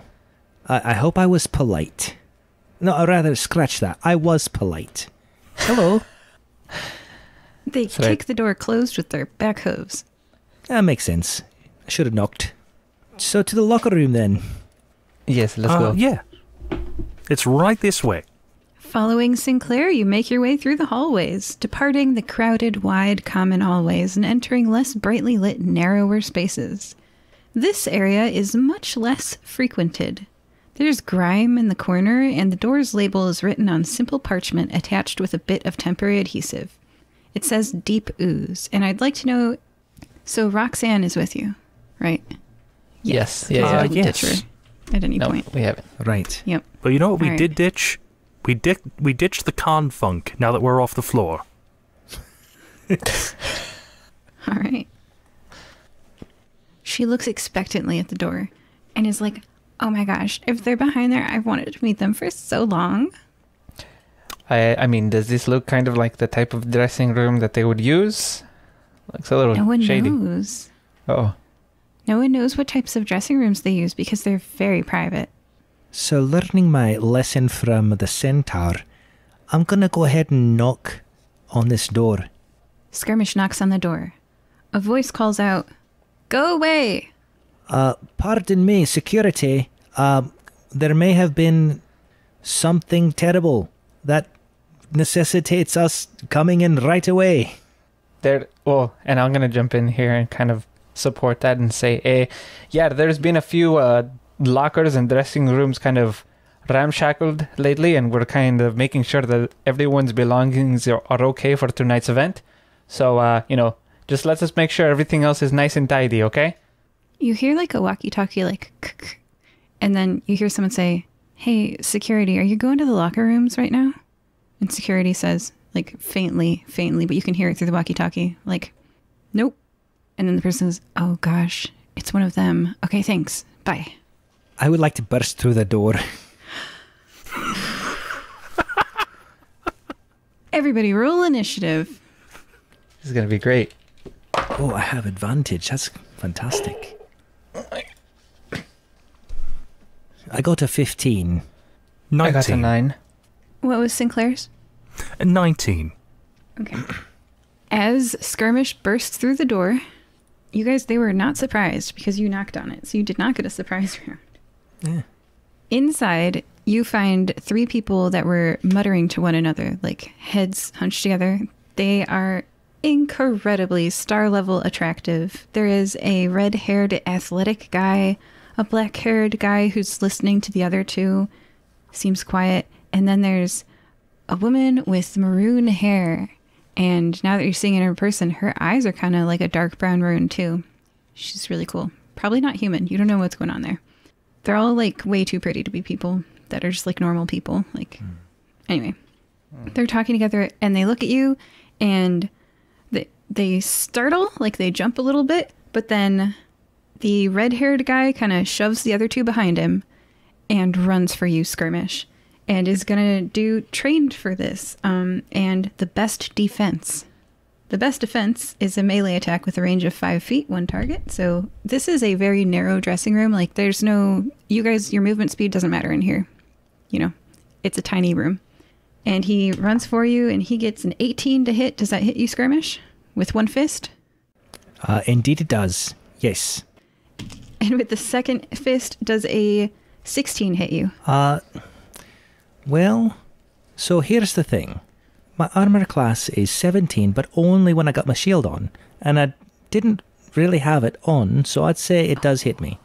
Oh, okay. So you take first 18 damage and then 20 damage as he punches you twice in the face. I would like... Wow. All right. Well, I've got a feature that says... hold on. What is it called? One moment. Called Stone's Endurance. And as a reaction, I can reduce the damage dealt to me by 1d12 plus 4. I would like to do that for that second attack. So the first one was how much now? 18. 18. And then 1d12. So 8 plus 4 is 12.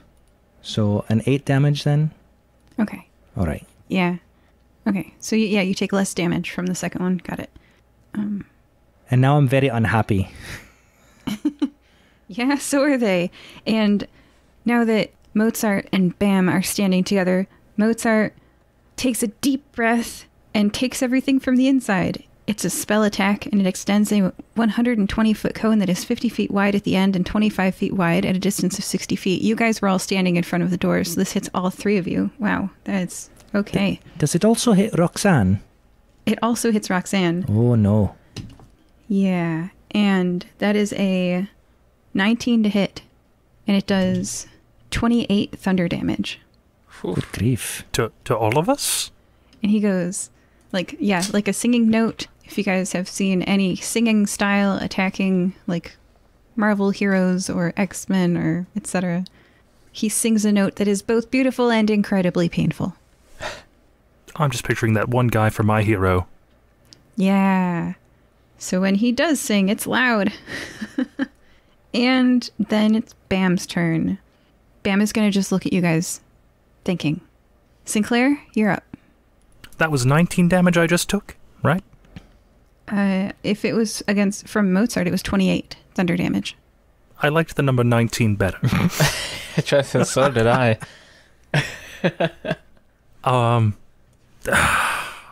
Alright, listen, we're not crazy fans, alright? We're not even fans. We literally just want to talk. We were sent here by, Rictaccio Bittercorn. I'm really sorry for the ruse. Okay? We literally just want to talk. Please do not hit that high C again. I don't think my eardrums can take it. And I will hold an action to cast Banishment on the next person that tries to be hostile. Noted. I'm hoping this de-escalates things. Nice. De-escalation. Skirmish, it's your turn. Well, I was get banished by Sinclair? I was... Maybe. I was going to just ask for an autograph for my friend Roxanne. But now, after receiving 2 fists and a spell in my face, I'm not very happy. So I think I can... I'm going to put on my shield, number 1. And I think that's all I can do for a free action. I can't kind of get my weapon. But let's see. I would... It's a bonus action. I'd like to rage. Because I'm very upset. And this is not going to go well. And so, Mr. Punch me in the face, I'm going to punch him back in the face. Because I don't know, like... That's not the way to greet a fan at all. Okay. What's your to hit? Let's see. Hold on. It is unnatural 20. Modified 20. That hits. Yeah. All right. You punch him right back in the face. A star's face. You punch Yoon Hyung's face. Yeah. 5 bludgeoning damage for that. Sinclair, your reaction goes off. Dag nabbit, Skirmish. You're going on a timeout. So are you hitting me with your spell? You're not targeting them. That's how reactions in D&D work. The next hostile action creature is how he phrased it. Well, that's unfortunate. Oh, I forgot. I'm sorry. Wait. I have to back up. Before I do that, because I raged, I get a +2 to damage. So that's a 7 damage. And because I'm a Path of the Wild magic, something crazy happens. And I got to find out what that is. I do a wild search. And I got to roll a d8. A 4 is what I rolled.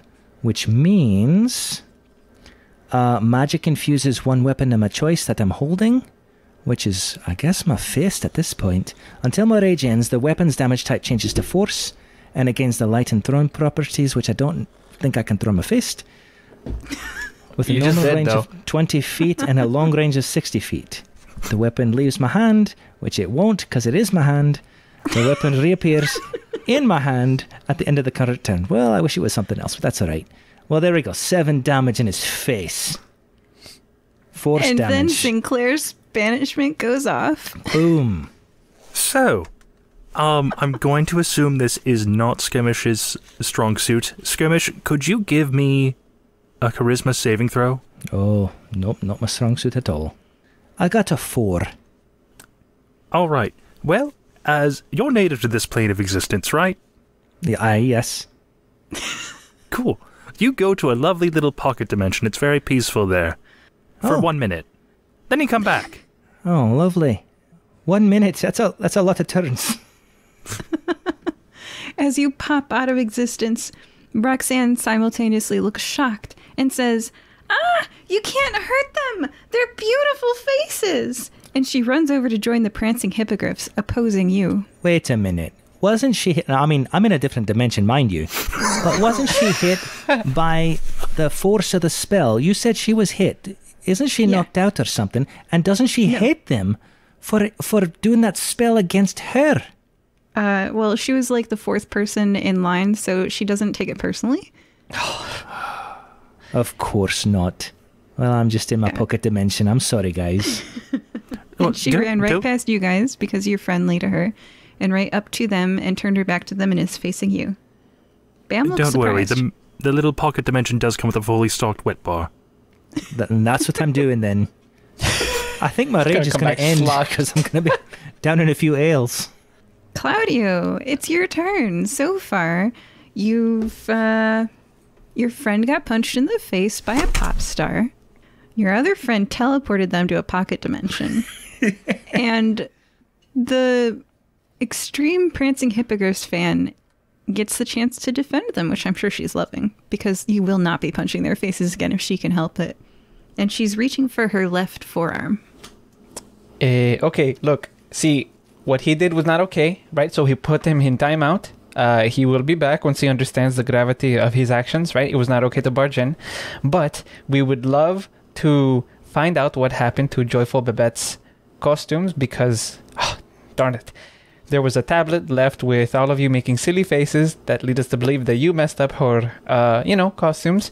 But again, if we want to settle this in any way, shape, or form, I, nor Sinclair, my friend here, believe violence is the way, but instead the dance floor, right? So we do not want any weapons, any more magic happening.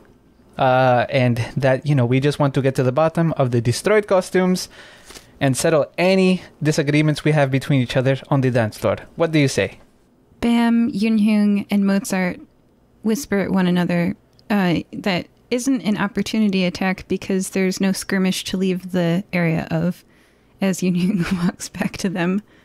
They discuss it briefly and then turn to face you, and Bam is the one who opens her mouth and says, "Challenge accepted." And she snaps her fingers, and everyone is teleported to their private dance room, which is a light wooden floor, 4 walls, no door, a glass wall, and one of those like ballet mid-height in the wall balance beam bars. Yeah. Just us two? Oh, all of you. Even Skirmish, who was in the pocket dimension. Your pocket dimension is now tied to this place, so if you pop back out, like she brought the pocket. Okay.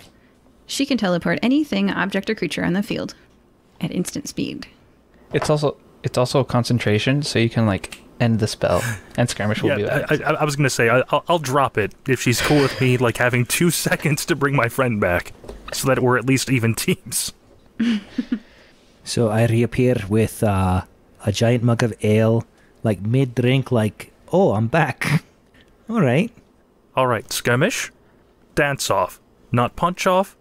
You might want to finish that.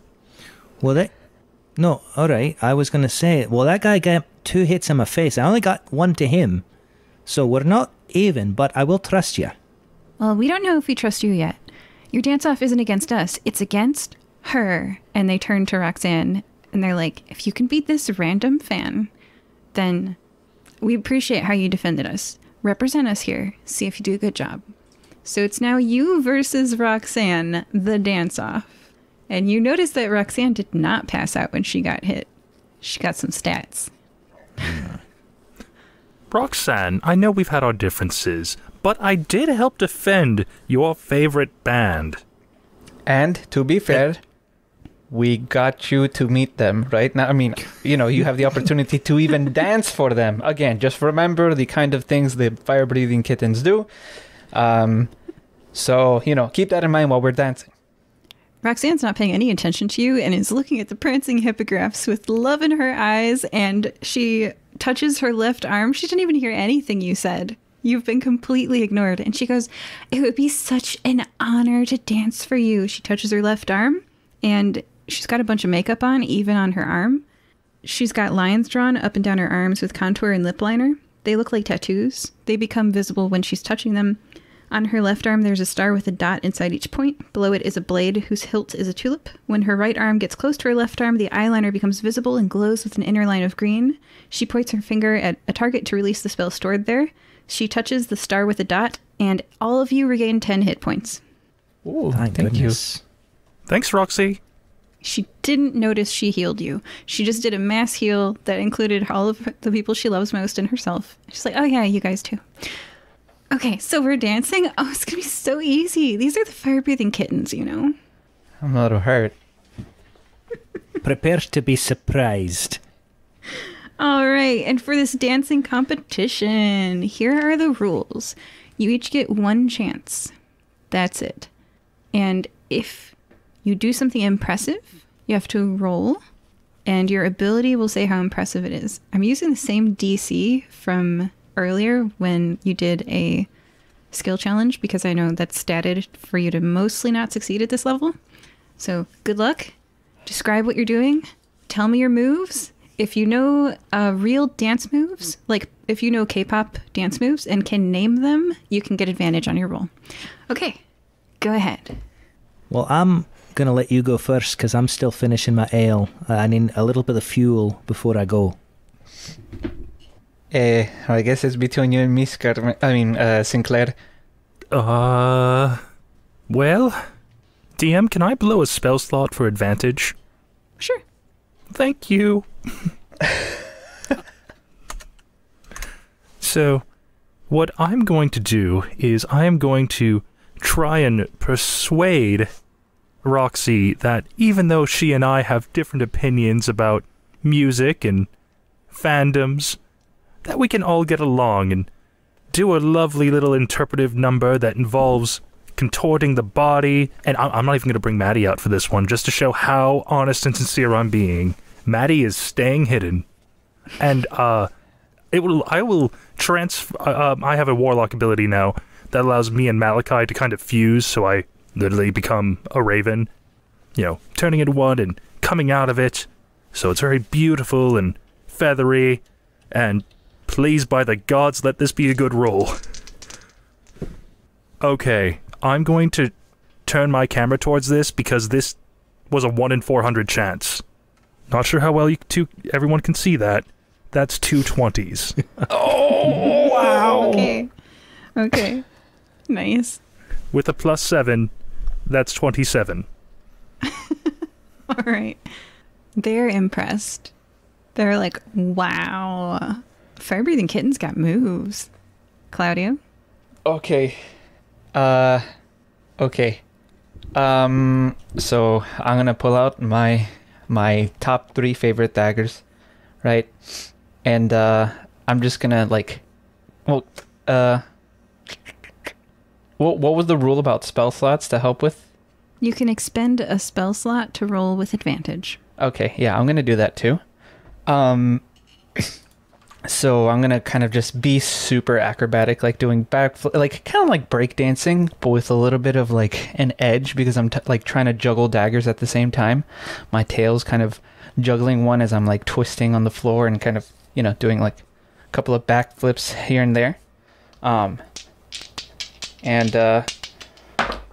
Okay, the roll ends up being what are we using? Can I use acrobatics? A skill of your choice. Yeah. Okay. 22.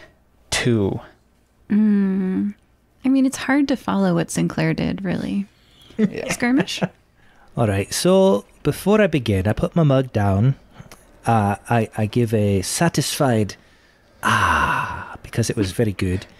And then I would like to touch Sinclair, and I've got a property called bolstering magic, and so I'm allowed to touch a creature and confer the benefit of having him regain a spell slot. So just boom, he's got a spell slot back. I can do that 3 times per long rest, so I'll catch you next time, Cloudio. Now for the dance. What to do, and as a player, I've seen this move. I don't know how to describe it, but it's kind of like you're rolling your body like you kind of. Wow. I don't know how to. I'm moving for the camera, and the listening audience at home can't see it, but it's like head first and then all the way down. Shapa, you roll, and that's what I'm doing. Hopefully for advantage, because I like to do first a roll, and then I'm gonna jump up into a handstand, do a one-handed spin on one hand, and then push up into the air, activating my boots, flipping 4 times, and then landing in a split. So that's my dance move. Okay, roll. Do I get advantage for that? We'll see if it's good or bad. Like, let's see your roll and see if... Because splits can go either way. Oh, that's true. All right, so I'm going to use athletics for that because there was a lot of pushing and moving. That was a 14. I really would like advantage if that's all right. Okay, roll with advantage. Oh, I'm rolling again. And it didn't help. We'll just stick with 14. All right. Ooh. So it's really up to the judges. They look at your competition. All right. Now, you guys gave it a really, it started out the strongest, shall we say. So, Roxanne Deng looks at her favorite idols, and she, honors them with knowledge of the field. She starts off with the hip move from Taemin's Move. I'm going to reference real K-pop songs in this following bit. She then subtly transitions into Sunmi's finger gun from Gashina. She steps towards them doing the shoulder dance from ITZY's Wannabe, and finishes it off with crazy splits from NCT 127's Cherry Bomb. And her knowledge of the field and the fact that she knows all these dance moves and she genuinely likes them and what they do means that she also rolls with advantage. Which is good because now it doesn't beat a 27, but I think a 23 is pretty solid. And so although you win, the prancing hippogriffs are standing and applauding both of you. Good job. I take a bow respectfully. You're the one that they're like, It's fine. I did it more for me. You didn't pull anything there, did you, Skirmish? That looked painful. We'll talk later. He says in a slightly higher pitched voice. We'll talk later. It's okay, the pocket dimension has ice too. And then Bam snaps her fingers with her ability Location is Everything and teleports all of you back to their dressing room. So I would like to collect myself first of all after that split. And then... sorry. Quick question for you three. I found this tablet. Do you know anything about it? And I show them the tablet with their funny faces on it. What's going on here? Says Bam. Oh, by the way, Mozart will not talk unless he's the cool silent one. Yoon Hyun will talk though. Anyway, so Yoon Hyun is like, is that our faces? Well, it looks like you, doesn't it? Did you make this? I mean, good job. You must be good at magic. Do you want me to sign it? And then he gets a giant marker, just like Hulk. Well, I will say yes. Please sign it. Harlan. First of all, but then two, no, I didn't do this. We found this in a cluster of shredded, sorry, I can't say that right, messed up costumes, and we're not sure what happened, but somebody's trying to point the finger at you, as if you did it. Now, did you do it, or was it somebody else? Yoon Hyun looks analytical and says, rip up garments? Shredded costumes? Whose? A friend of ours. She's a rabbit lady. Her name is Joyful Babette. And I believe her brother, Quixotic... Sorry, don't remember his name. We're on a first name basis, Quixotic. They're not brother and sister, but okay, keep going. Oh, well, sorry. They had similarities, and maybe that's my misjudgment. Sorry. Keep going. Anyway, yes. They made these costumes. They did a great job, and somebody came and destroyed them. And they left these tablet behind. So, they, like my friend Skirmish here was saying, they seem to try to frame you. So, do you know? And again, I mean, I think you guys are the favorites. Well, I don't know if you're competing, but, with all this contest going around with, the Nikamoy, everyone coming in and performing, right? I mean, maybe someone wants to get you out of the picture. Well, someone always does. I mean, Yoon Hyun is talking, and he says, it can be really scary out there with fans. That's why we thought you were deranged fans breaking into our dressing room. It happens, So I guess we both made a mistake. We won't press charges. No hard feelings. No, of course. We have our own deranged friends who come after us too. We understand. We're the fire-breathing kittens. I am sure you've heard of us, right? We have a pretty good reputation. I mean, we're rebranding right now, but we're just as honored as I'm sure you guys are. they have training and nod and smile. They would never not recognize anybody. They're like, oh yeah, of course. Yeah. And you can see that Roxanne has like subtly shifted to be on their side. So like she's talking with you from their side too. It's like, yeah. Mm-hmm, yeah. So the prancing hippogriffs are better. Mm-hmm. I didn't know if you know this, but Roxanne here, we met her earlier, and she is one of your biggest fans. So if you could be so kind, she taught us all about you. I'm from a small village, so I didn't really know about you. But she couldn't stop talking about you. I think for sure she's your biggest fan, and you should be nice to her. And she's a great dancer. Did you see that? Bam nods. Mozart nods. Yoon-hyung looks suspicious. That's kind of his job. Yeah. He's got to protect her too. And I was believing that you three were responsible for the sabotage, but Roxy was going to bat for you the entire time. She had managed to sway my opinion of you three. You seem pretty all right. Aww, Roxanne actually looks touched. Aww. And I'm going to go ahead and speak for these two because I think they're trying to get to something, and I'll just clear it up for everyone. We know you're looking for the fourth member, and we would very much like for you to consider Roxanne for that position. Okay? I mean, we know there's a big announcement. I think I'm putting it all together. You guys are opening up for fans to apply. So, I think just forget about that and get Roxanne on your crew. And if I'm wrong, well, I'm wrong. And I tried Roxanne. I'm sorry. You guys are so much nicer to Roxanne than I thought you would be. Bam says nothing and subtly nods her head, considering. Yeah. Maddie pops up briefly. What the heck? I thought that was supposed to be my position. All three are like, an imp. Gnome. He's a gnome. Skin condition. Go away, Maddie. Is there a couch or chair in this room? There is. There's a couch. I would like to ask them politely, do you mind if I have a seat? You punched me twice in the face, and I'd like to sit down for a bit. Oh, go ahead, says Yoon-hyung. And then, to be useful, Roxy points her index finger at her left bicep, and a magic circle appears with green glowing light. She drew it in eyeliner underneath her concealer. And you have recovered 10 more hit points. Oh. Thank you so much. You're all so kind. Yeah. Tattoo magic with makeup. So I guess the real question now is if you guys didn't ruin the clothes, then who did, right? Bam thinks. And as she thinks, you notice that she has really pretty hair. It's very shiny, and it didn't get flustered even though she went through all that. You wonder what product she's using. Oh, wow. I think my fart could use some of that. Just curious, you three. Obviously, he's doing his own thing now. But do you know if your former member was intending on competing today?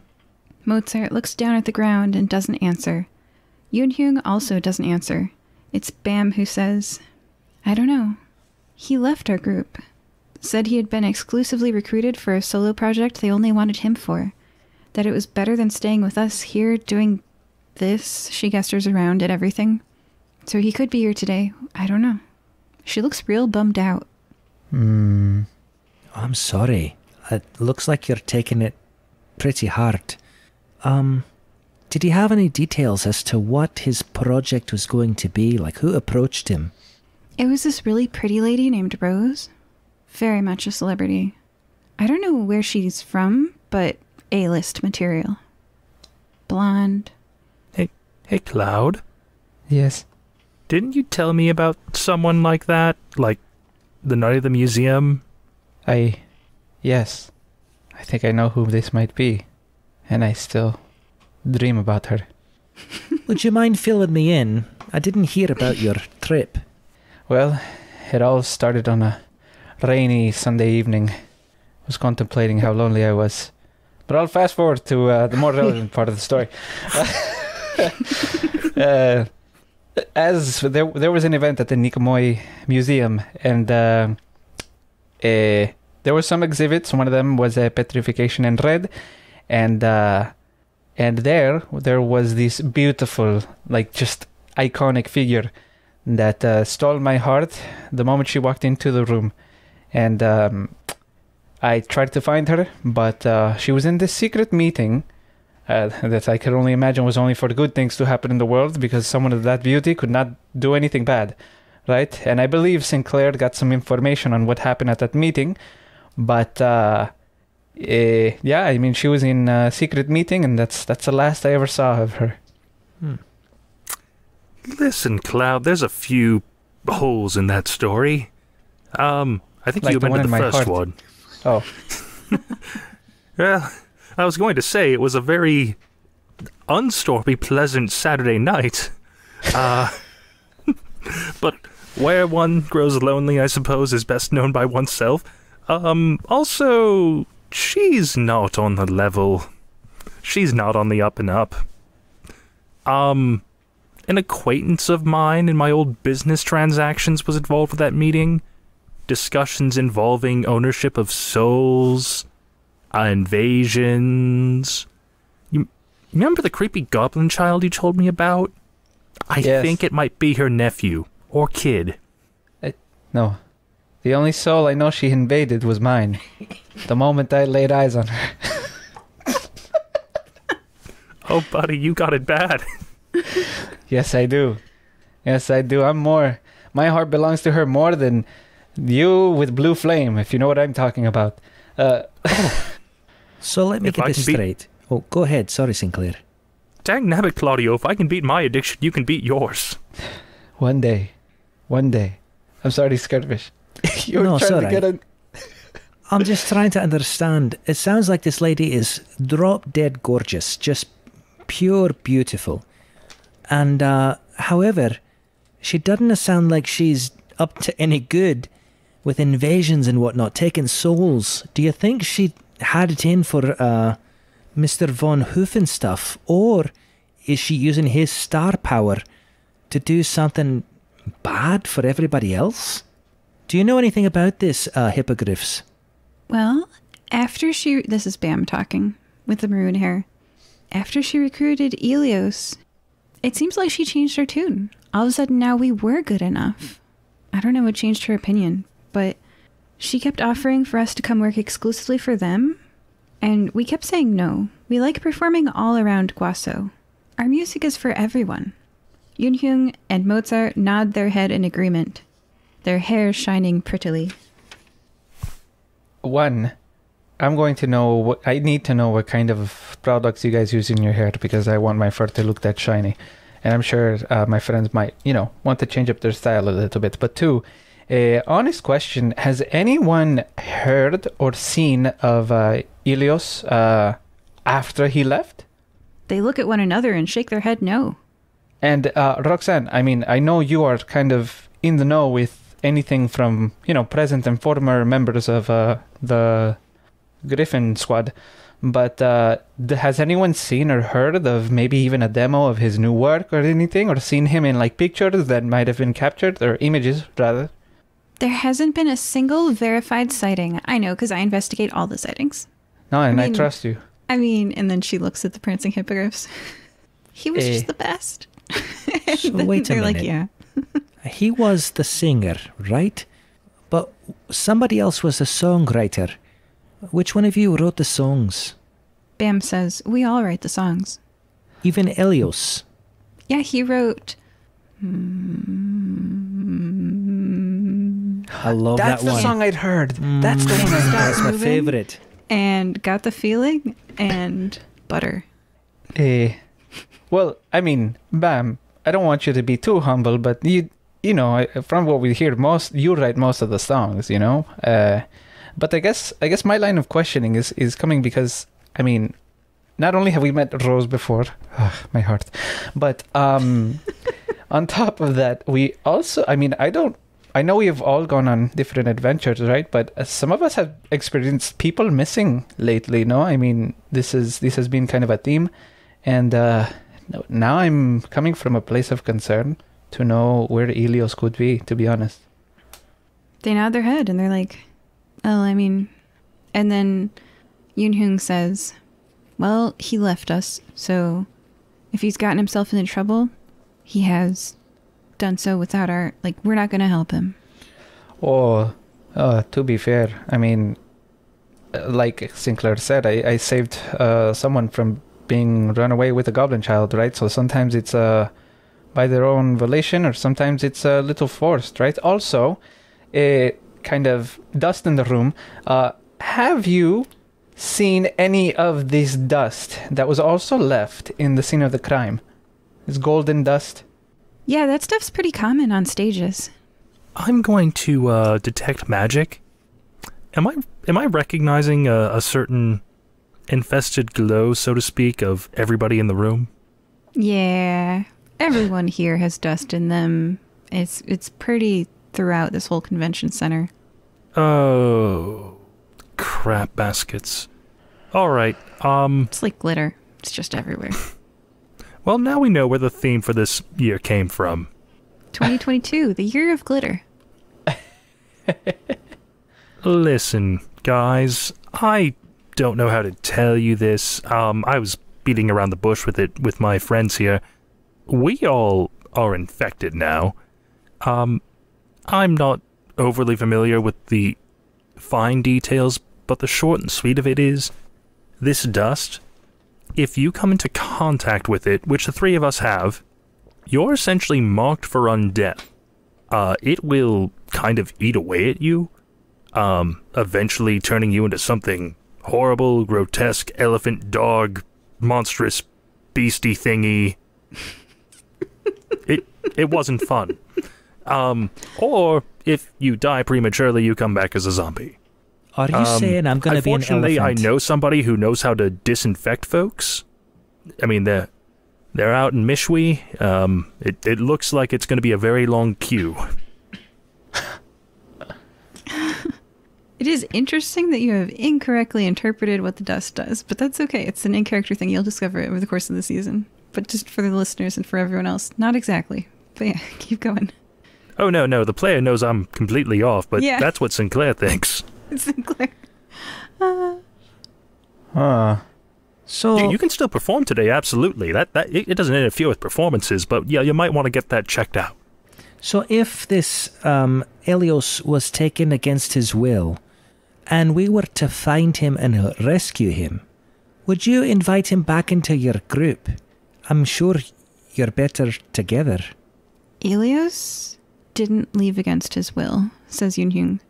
He gave us quite the speech on his way out about how this was a small-time gig, even though we tour all of Guangzhou, and I mean all of Guangzhou, and we sing in front of huge packed stadiums. He was like, he called us small-time.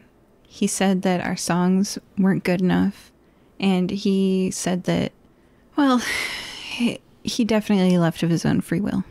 He said he was doing something better and bigger than we would ever dream to be.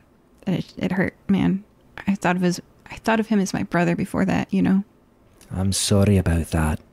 He sounds like almost family, and losing family is the worst. When I ask this, I'm not saying you have to forgive him. But if he is in danger, would you want to save him? Or let him lie in the bed that he's made? Yoon-hyung gives you a tough look. Mozart gives you a pensive look. And Bam gives you a look like if she encountered Elios, you think she might punch him. You're not sure what happened between this group, but it sounds like they were all very insulted. And he gave a speech before he left that made them think he's not coming back and he's not in danger. Oh, well, okay. At the end of the day, I mean, I think it is our responsibility as fire-breathing kittens, takes a look at Roxy, right, to still save him, right? I feel like, you know, for the sake of maturity, I think time will heal all wounds, right? And maybe your relationship with him might be a different capacity, but it'll grow again. But again, I mean, we still don't know if he is in danger or not. But I mean, I am concerned for the guy, even though his fan base might be a little annoying, to say the least. Well, he's made his bed, now he has to lie in it. I hope he enjoys his solo career. He didn't have a solo career. Have you heard from him? No, not since he left. So, doesn't that sound suspicious? I mean, if he was going to do something bigger than what you're doing, how come you haven't heard from him? He said he was making his album. Okay. And what about this announcement that you guys have for today? Ah, Bam says, and she winks cheerfully like a pop idol at you. Wouldn't you like to know? And Yoon Hyung smiles. Yeah, no, like I get the PR, like, haha, let's keep it a secret and stuff like that. But again, there's dust. Again, there's the risk of undeath, you know.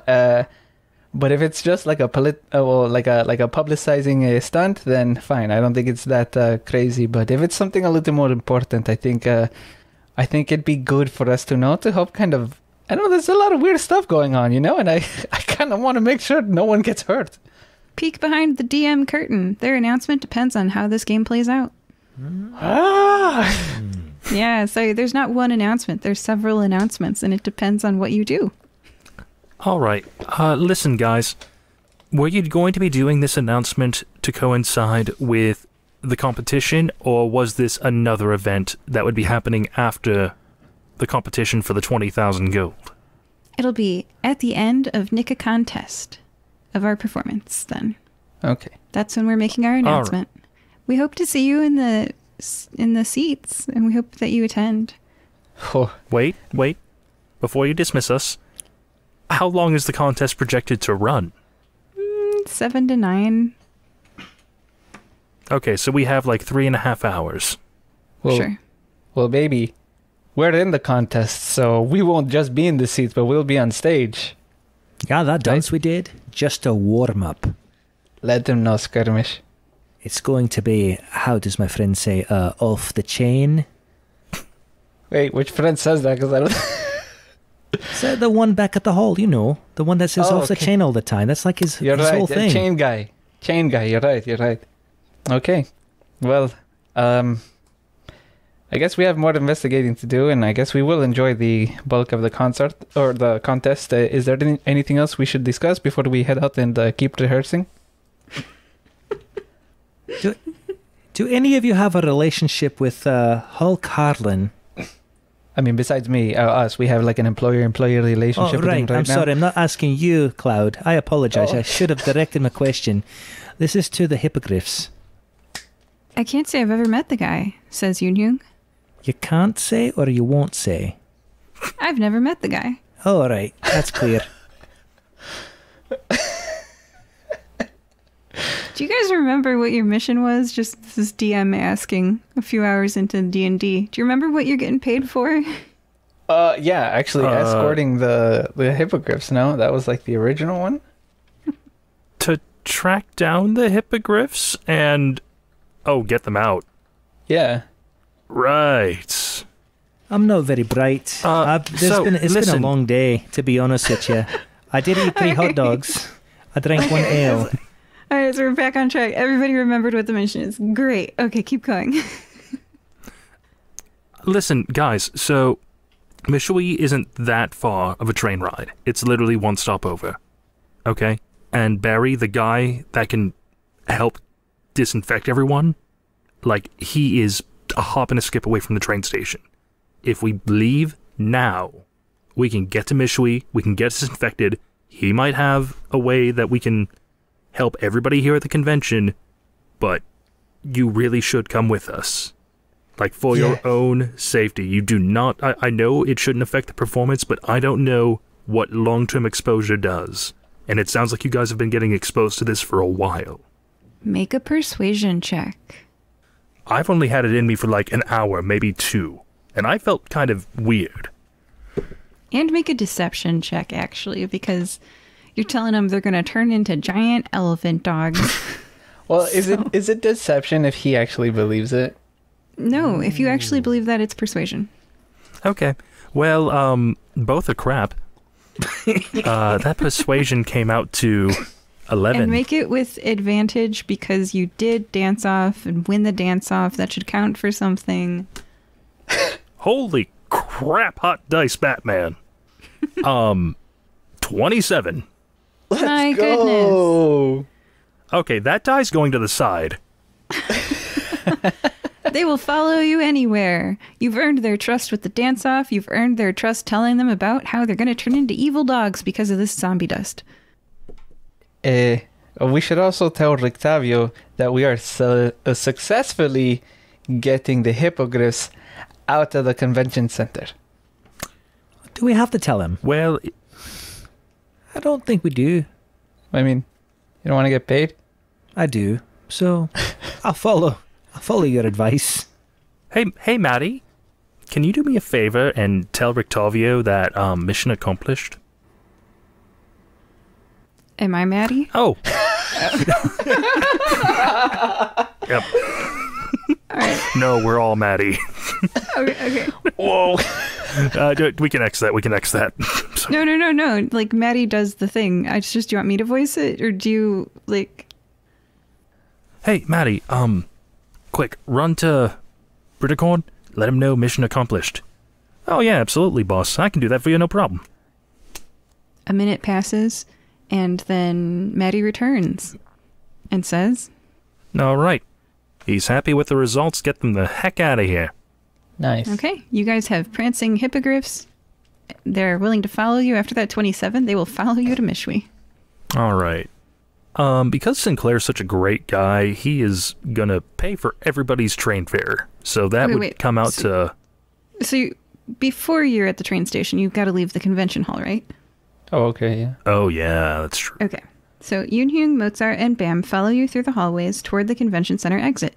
You are approaching an exit gate that leads out to a beautiful gardened area. So you're leading them outside? Actually, to avoid the throngs of fans, I will cast invisibility at a 4th level slot. That lets me choose 3 creatures. So, assuming everybody's willing, there are now 3 invisible flying, dancing hippogriffs. Prancing hippogriffs. Okay. How do we know they're following us if they're invisible? Great question. I can hold... Do you mind if I hold your hand, lady? My name's Bam. Sure. Bam, I'm sorry. Yeah. Miss Bam. It's an honor, honestly, to hold your hand. Oh, wait, I wanted to hold her hand. You've only got eyes for What Rose. happened to Rose? Listen, something's got to fill the void in my heart. Oh my gosh. She takes Skirmish's hand. Okay. And you guys lead them outside invisibly. Yeah. But... Young Mozart, do you two need a buddy? Oh, they're holding Bam's hand. Okay. Okay. Yeah. Okay, so it's kind of interesting that you made them invisible and you told Rictavio about how you would be escorting them out. It's so just as the DM, I'm noting that is an interesting story point. Because if you hadn't told Rictavio, then the invisibility would have worked. But you told Rictavio that you would be taking them to an exit. So he knows. Okay, all right, cool. So, and you guys didn't check for traps. Okay, so as you step out through the exit, lying in wait. Now this is a story thing. It's just going to happen real quick. A moth-winged elf crouching behind a bush, keeping watch on who is exiting, sees you 3 exit and sees Skirmish's hand, like, kind of extended at an odd angle. The Ekenblim pushes the 3 invisible people into the glowing circle on the ground beside them that was waiting, hops through the portal deftly, breaking the line of dust in one movement, pushing them into the portal and smudging out the portal's line all in one smooth motion. So if you hadn't... Oh man, it's as a DM, it's just such a like, dang, you know? That almost worked. But instead here you are left with no prancing hippogriffs and no Ekenblim. Oh, now I feel like crap. Is the professor still here? Maybe she can help us recreate the line on the floor. Oh, I don't want to go back there. It's, pretty dangerous. So, hold on. This thing that just happened very fast. Yes, it happens very fast. Yeah, he Was there pushed him. no reaction at all from us? There wasn't. It's a story thing. So you guys either check for traps or you... So I've written like 10 possible endings Right, here. okay. If you lead them through the exit and you don't check for traps, an Ekemblem pushes them into a portal, smudges the portal, and is gone. Yeah, it was a story choice you guys I made. see. Is there a way Yeah. to recreate this portal?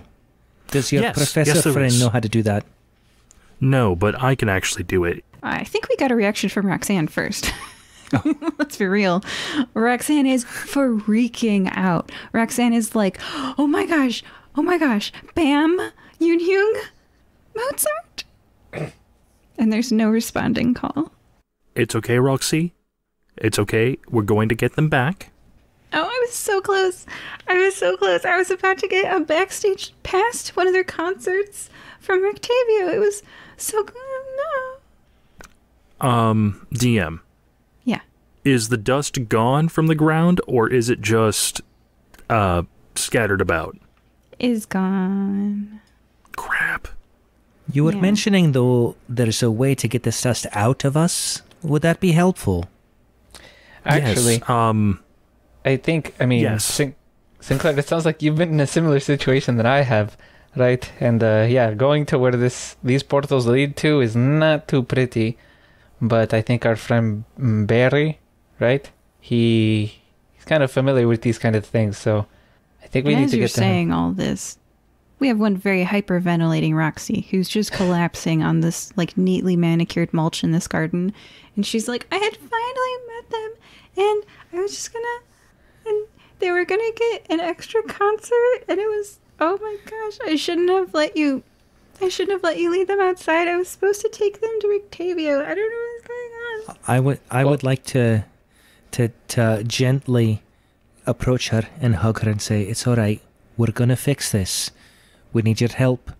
But please, what can we do to help you right now? Bring back the prancing hippogriffs. Okay, so we're on the same page. It shall be done. Okay. But she said some clues. And you know, Hey, Rock- you told her, Octavia. You know. Hey, Roxy. You know how you said the fire-breathing kittens only make things worse? How we don't help?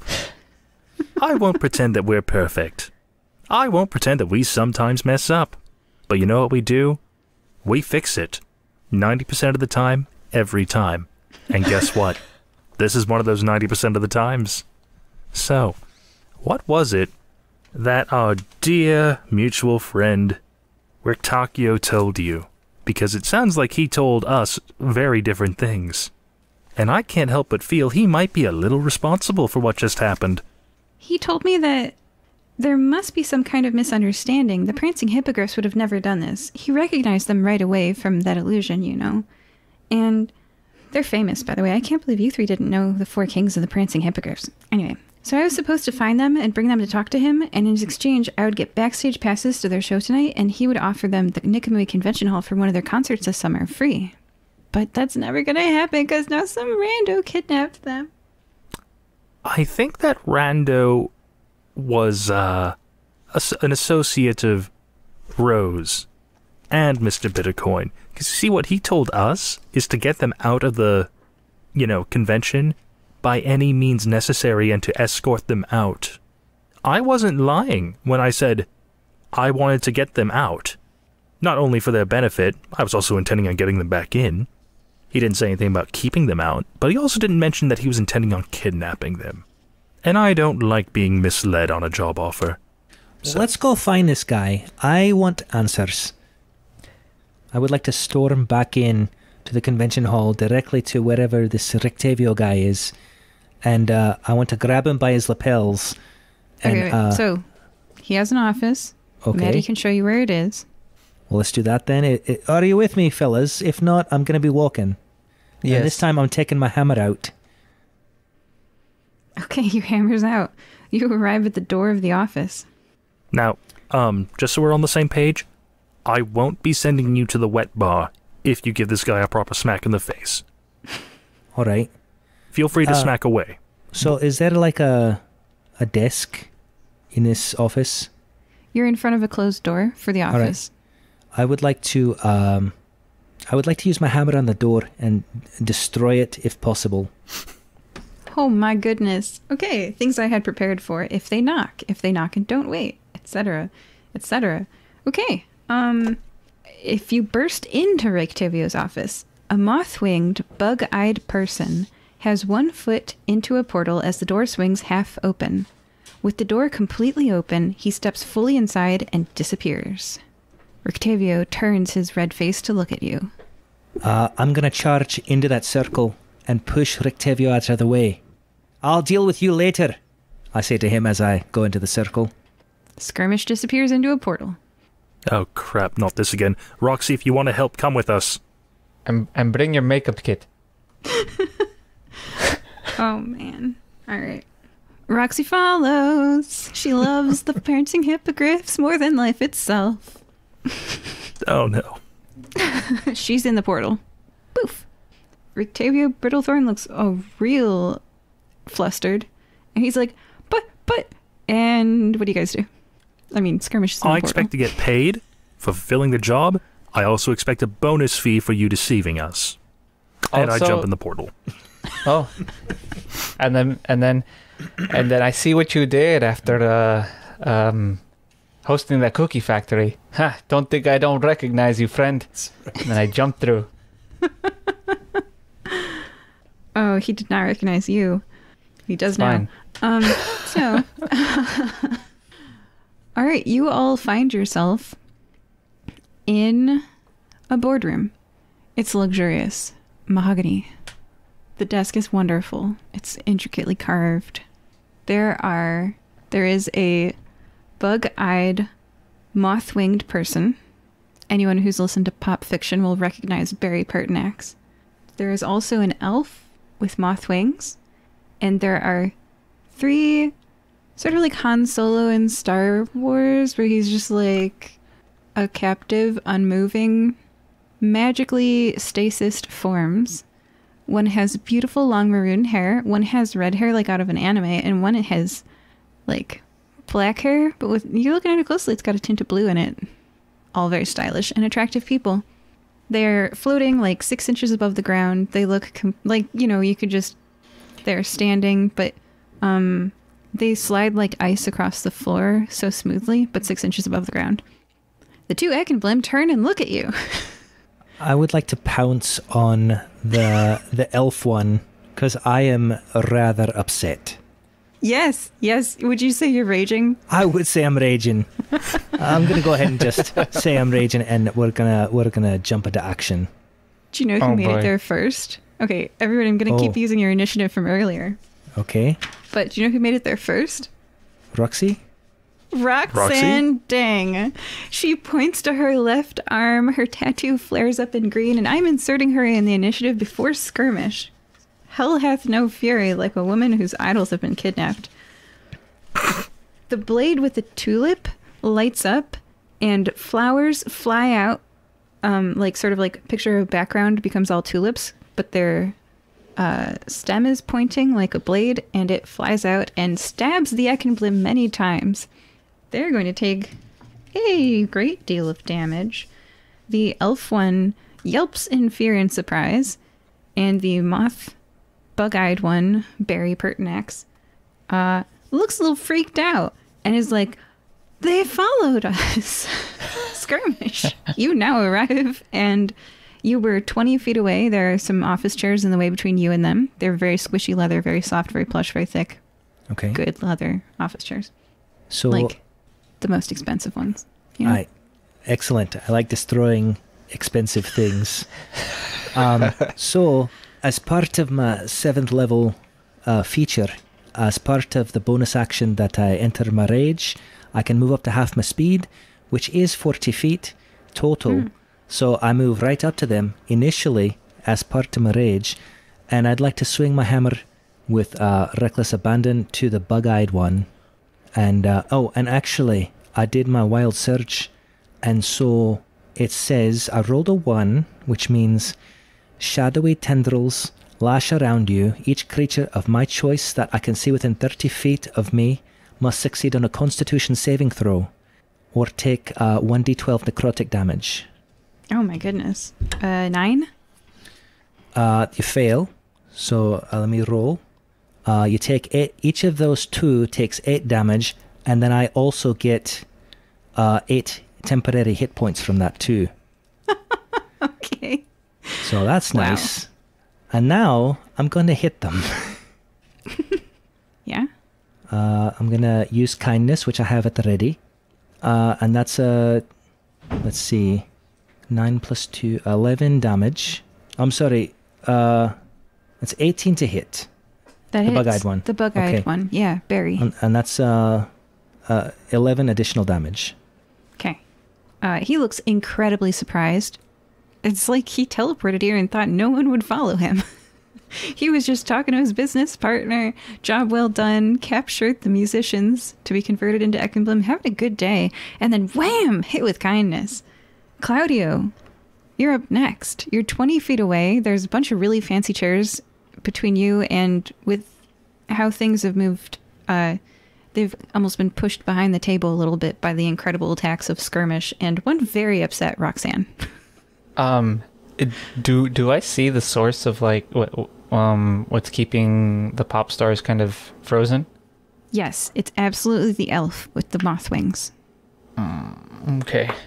Then I'm going to go ahead and hunter's mark that elf, right? Well, elf, air quotes. Yeah, elf. And I'm gonna go ahead and just shoot him. Oh, so my first hit's a net 20, right? Oh my gosh. Dear Lord. Yeah. I forget. I don't crit often, so I forget how it works. I just realized, DM, I'm sorry.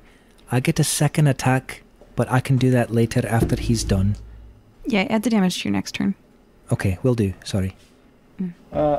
So for a critical hit, can you guys help me out with that real You quick? double the dice. Yep. Double the number dice? of dice that you rolled, roll again, and then at the end add your modifier of like plus 4 damage or whatever that you would normally do. So what about the hunter's mark? That's dice, isn't it? Yeah, right? Oh, fun. Okay, so I roll the dice twice. So 7 for the first set, and then... Yeah, gotcha. 14, so 22 to hit. Or, sorry, 22 damage. Sorry, 22 damage. My to hit was the nat 20 plus, sorry. Yep. Wow. That's some damage. What does that look like? What is it, an arrow? Yeah, it's just an arrow with my short bow just going... Where'd you hit him? Right in the chest. Okay. All right. This elf with moth wings staggers backwards and makes a constitution saving throw. Bam! Drops to the floor like a sack of potatoes. Oh, nice. Okay, cool. Excellent. And then I have a second attack, which is going to be... Sorry. It's going to be 11 to hit. That misses. Okay. Your arrow flies past the elf, which you realize is androgynous. You're not sure what gender they are, into the boardroom wall behind them and sticks sturdily in the wall, vibrating slightly, Gotcha. embedding itself in the wall. All right. That's my turn. I'm going to stay here. Sinclair, you're up. Are the 3 hippogriffs freed? One of them is, Bam is waking up on the ground and she's kind of like rubbing her head and sitting up and taking in the situation. She's going to go in the initiative after you guys. All right. Well, was it Mozart or Union that had the punch that nearly could have KO'd Skirmish? Yunying. All right, I'm going to cast Dispel Magic on whatever the heck it is that Union's in. It's dispelled. He sinks to the ground like 6 inches, braces his hips and shoulders, and raises his 2 fists. Hey, Union, you see that elf-looking thing? Let him have it. Okay. As a bonus action, I'll try and throw a dagger at it. That comes out to... looks like 21. Where'd you hit your dagger into this Eckenblum? Oh, I skewered it right on the wing. Oh, yikes. How much damage was that? 1. Okay. The concentration is still up on Mozart. Is that the end of your turn? That is the end of my turn. Bam takes in this situation. She looks at you, fire-breathing kittens, and she looks at these people and she's like recognition flashes across her face. These are clearly the people who've been trying to recruit her. Just like how Rose successfully recruited Elios von Hoof and stuff. Now here's the difference between Bam and other people. Quick question to the players.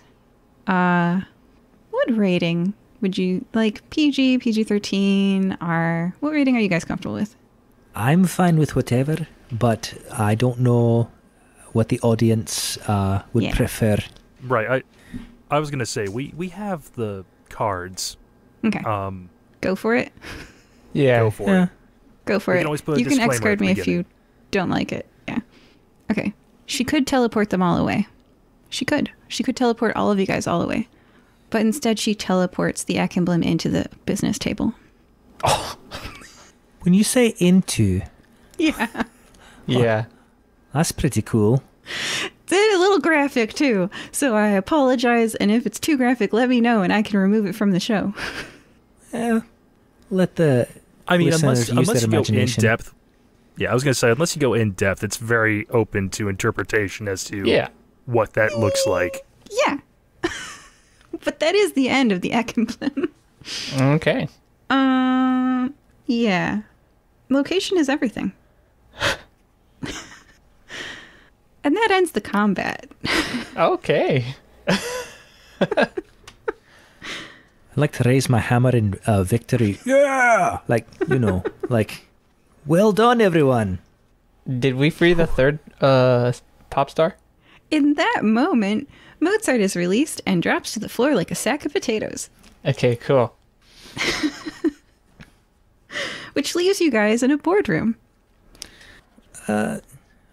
First, I'd like to see how Roxanne and the hippogriffs are. Oh, I'll congratulate them for being so badass, frankly. Hey, well done. Are you doing okay? Bam looks a little shaken. She did just kill 2 people. So she's a little bit upset because, but she was almost kidnapped and turned into an Ekemblem. So it went a bit dark there. But, So I would like to put my hammer away and I'll take out my stuffed giraffe and say, here, hold this for a bit. It'll make you feel better. And I think getting out of here would make us all feel a lot better. That's what I was going to say, yeah. Oh, yeah, that too. Okay. And she's going to snap her fingers and teleport you all back to dressing room 4A. Okay. Well, I mean... Sorry, everybody. No. No, that's all right. Teleporter. I have a That's bit of fine. unfinished business with Mr. Rictavio. Yeah. So, first, let us apologize because, 1, we had no idea that was going to happen. But 2, I hope, us going in and kind of helping kind of right that little mistake kind of shows what we're all about. But yes, we need to kind of get to Rictavio and see who got him to do this, right? Because we need to get on, we need to know what the heck is going on. But fifth of all, I lost track of how many numbers I said. How are you all feeling? I know, Bam, you seem a little shaken up. I mean, I understandably so. I mean, but what about you, Mozart and Union? And Roxy, too. How are you feeling? Mozart goes over to Bam and pats her on the shoulder and is like, "Thank you for saving me, Bam." He speaks. What am I, chopped liver? She did kill Bam. 2. I should thank her too. You did what you had to do. Yoon Hyung goes to Cloudio and is like, "Thanks for coming after us, man." And he gives you like a solid handshake. He's got a very muscular arm. He's like, "Fire breathing kittens, y'all right with me?" And he gives you a big handshake, Cloudio.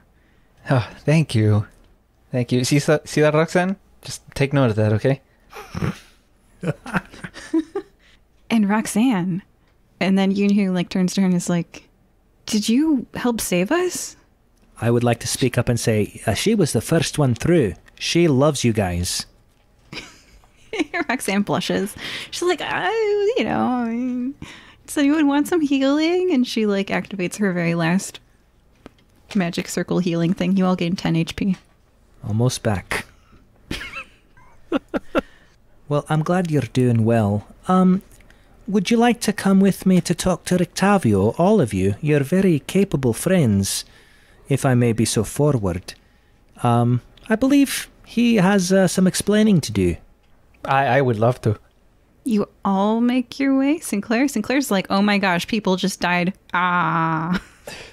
Well, are the Sinclair- hippogriffs joining us also? Sorry, go ahead, Sinclair.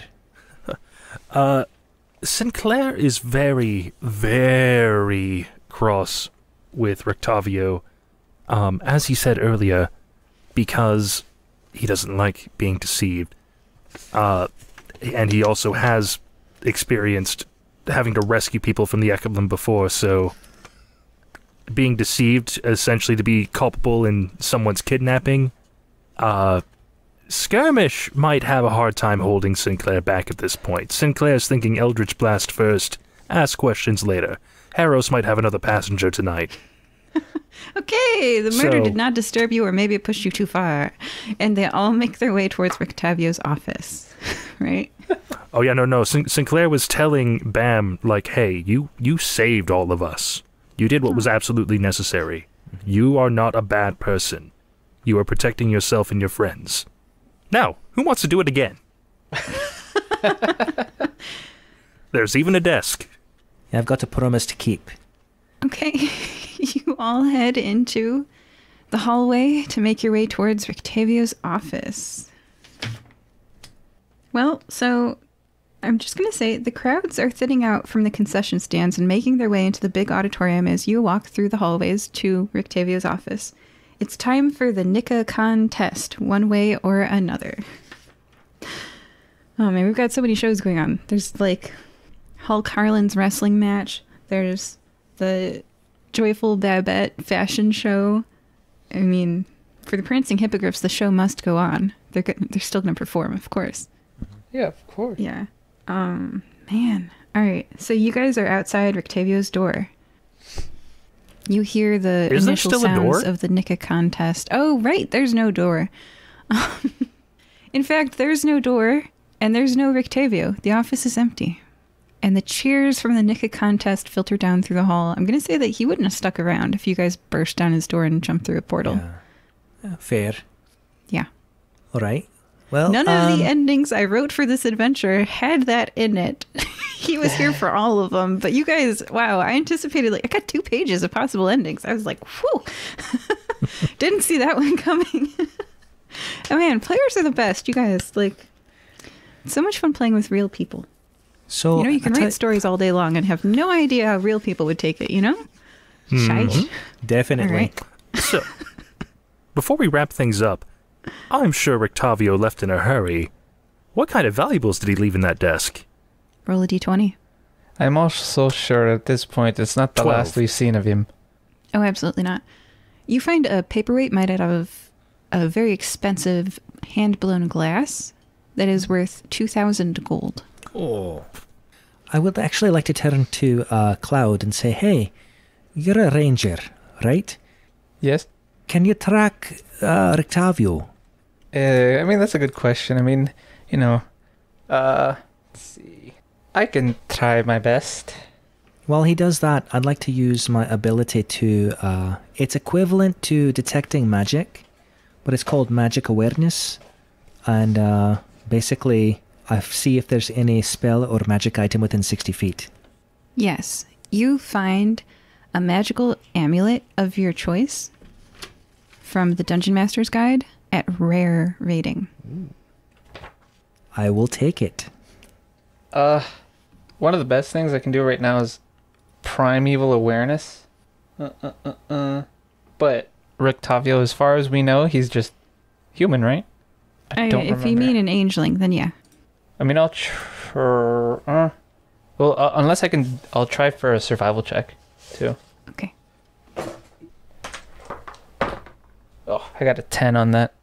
There's footsteps in the shattered wood outside that lead down the hallway to one of the more common hallways where the footsteps are trampled over by the crowds.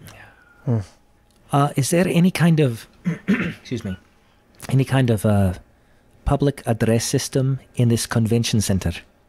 Oh, like a PA? Like an announcement thing? Correct, yes. Yeah, but you're not allowed back in there. No. But Matty might be. And so we just need to communicate, hey, attention, crowd, NiqaCon goers. Then we... One step at a time. Okay. How would you find the PA system announcement area? Well, that's a great question. I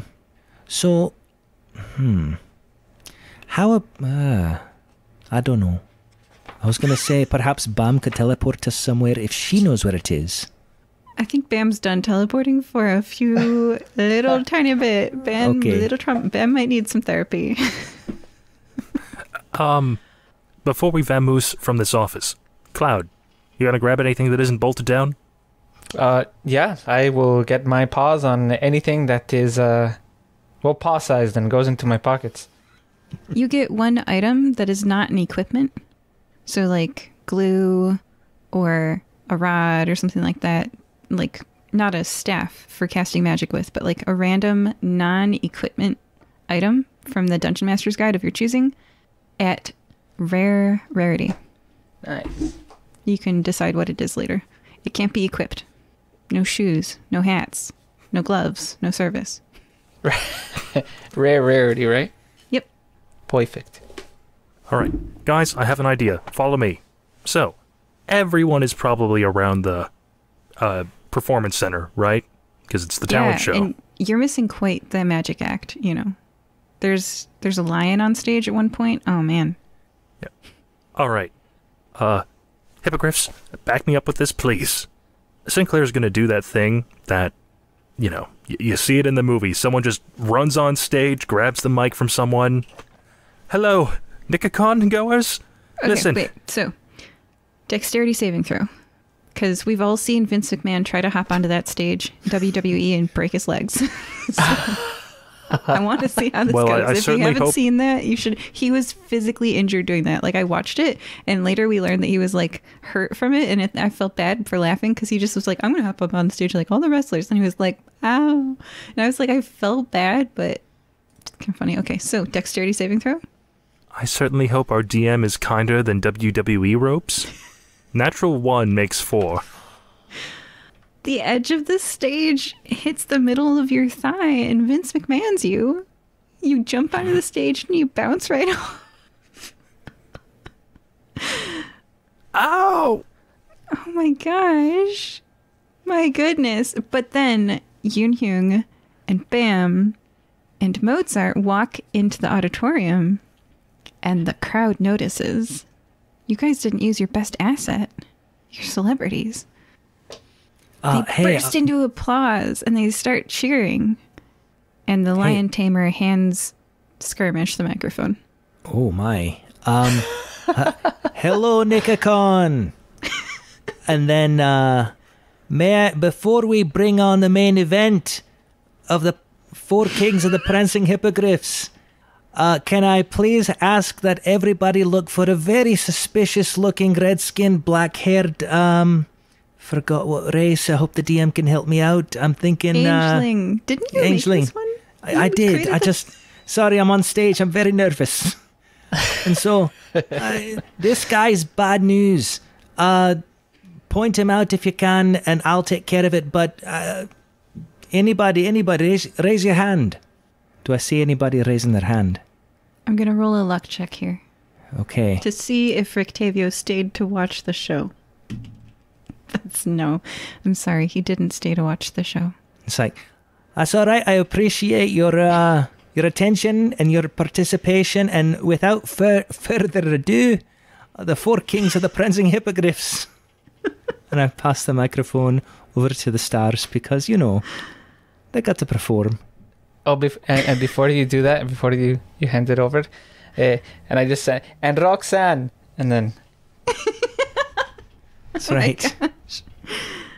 She does know all their performances by heart. The lights dim.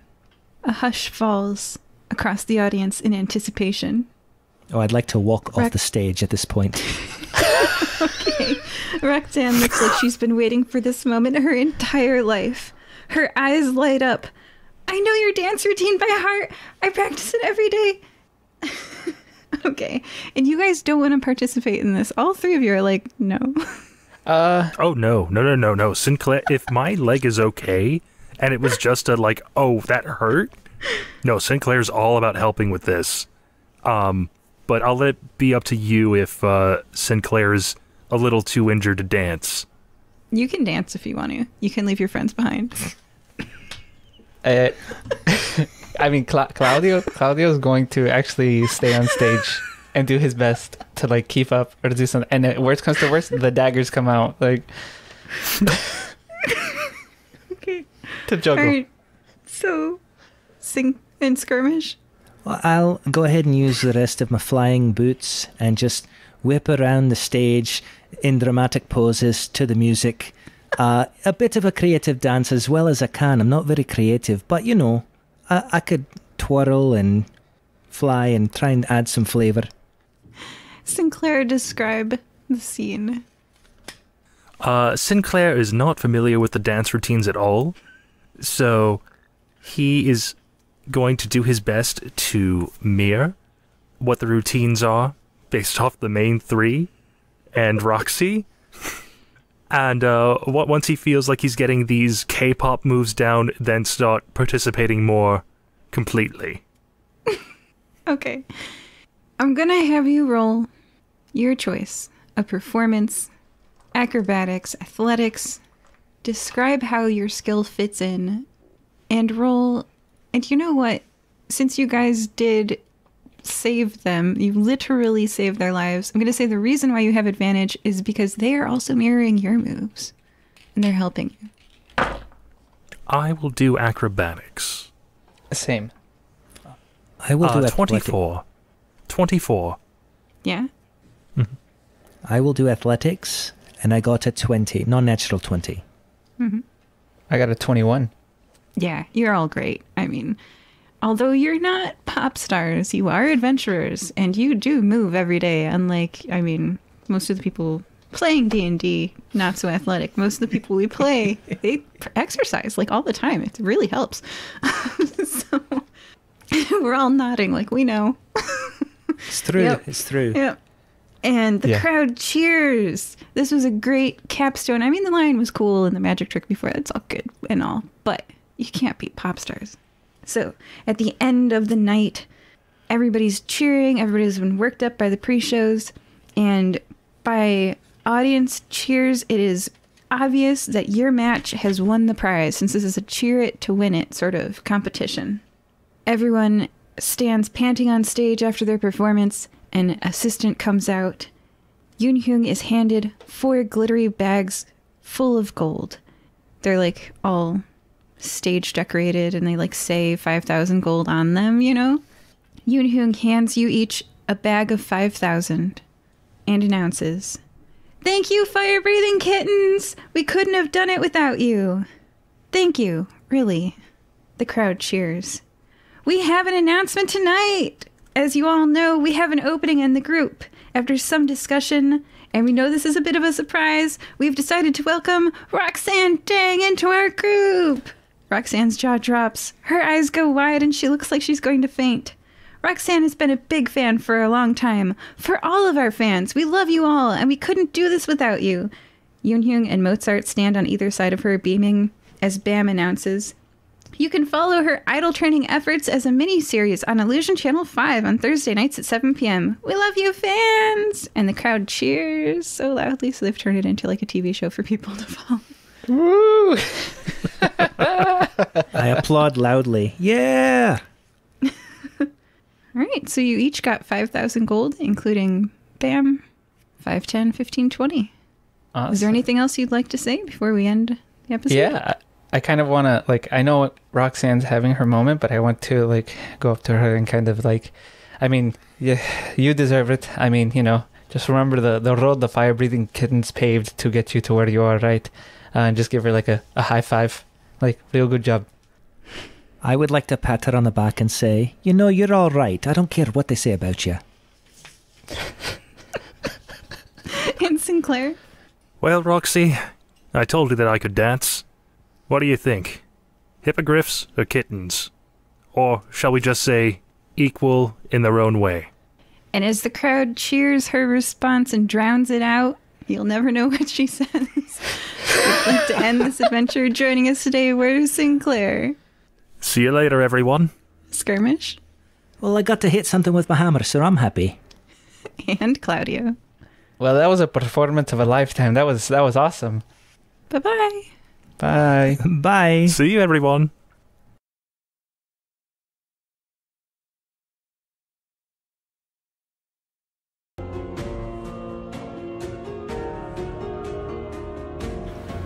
Are you trapped? Afraid? Do you crave freedom? In this podcast, Break Fear, Find Freedom, we have conversations with entrepreneurs who have broken their fear and found their freedom, whatever it is for them. And they show you how to do the exact same thing and create magic in your life. So grab a coffee or your running shoes and your earbuds and let the games begin. By the way, take my hand. The doors are about to open and the fun is just starting. So join us on this podcast, Break Fear, Find Freedom. I look so forward to meeting you there.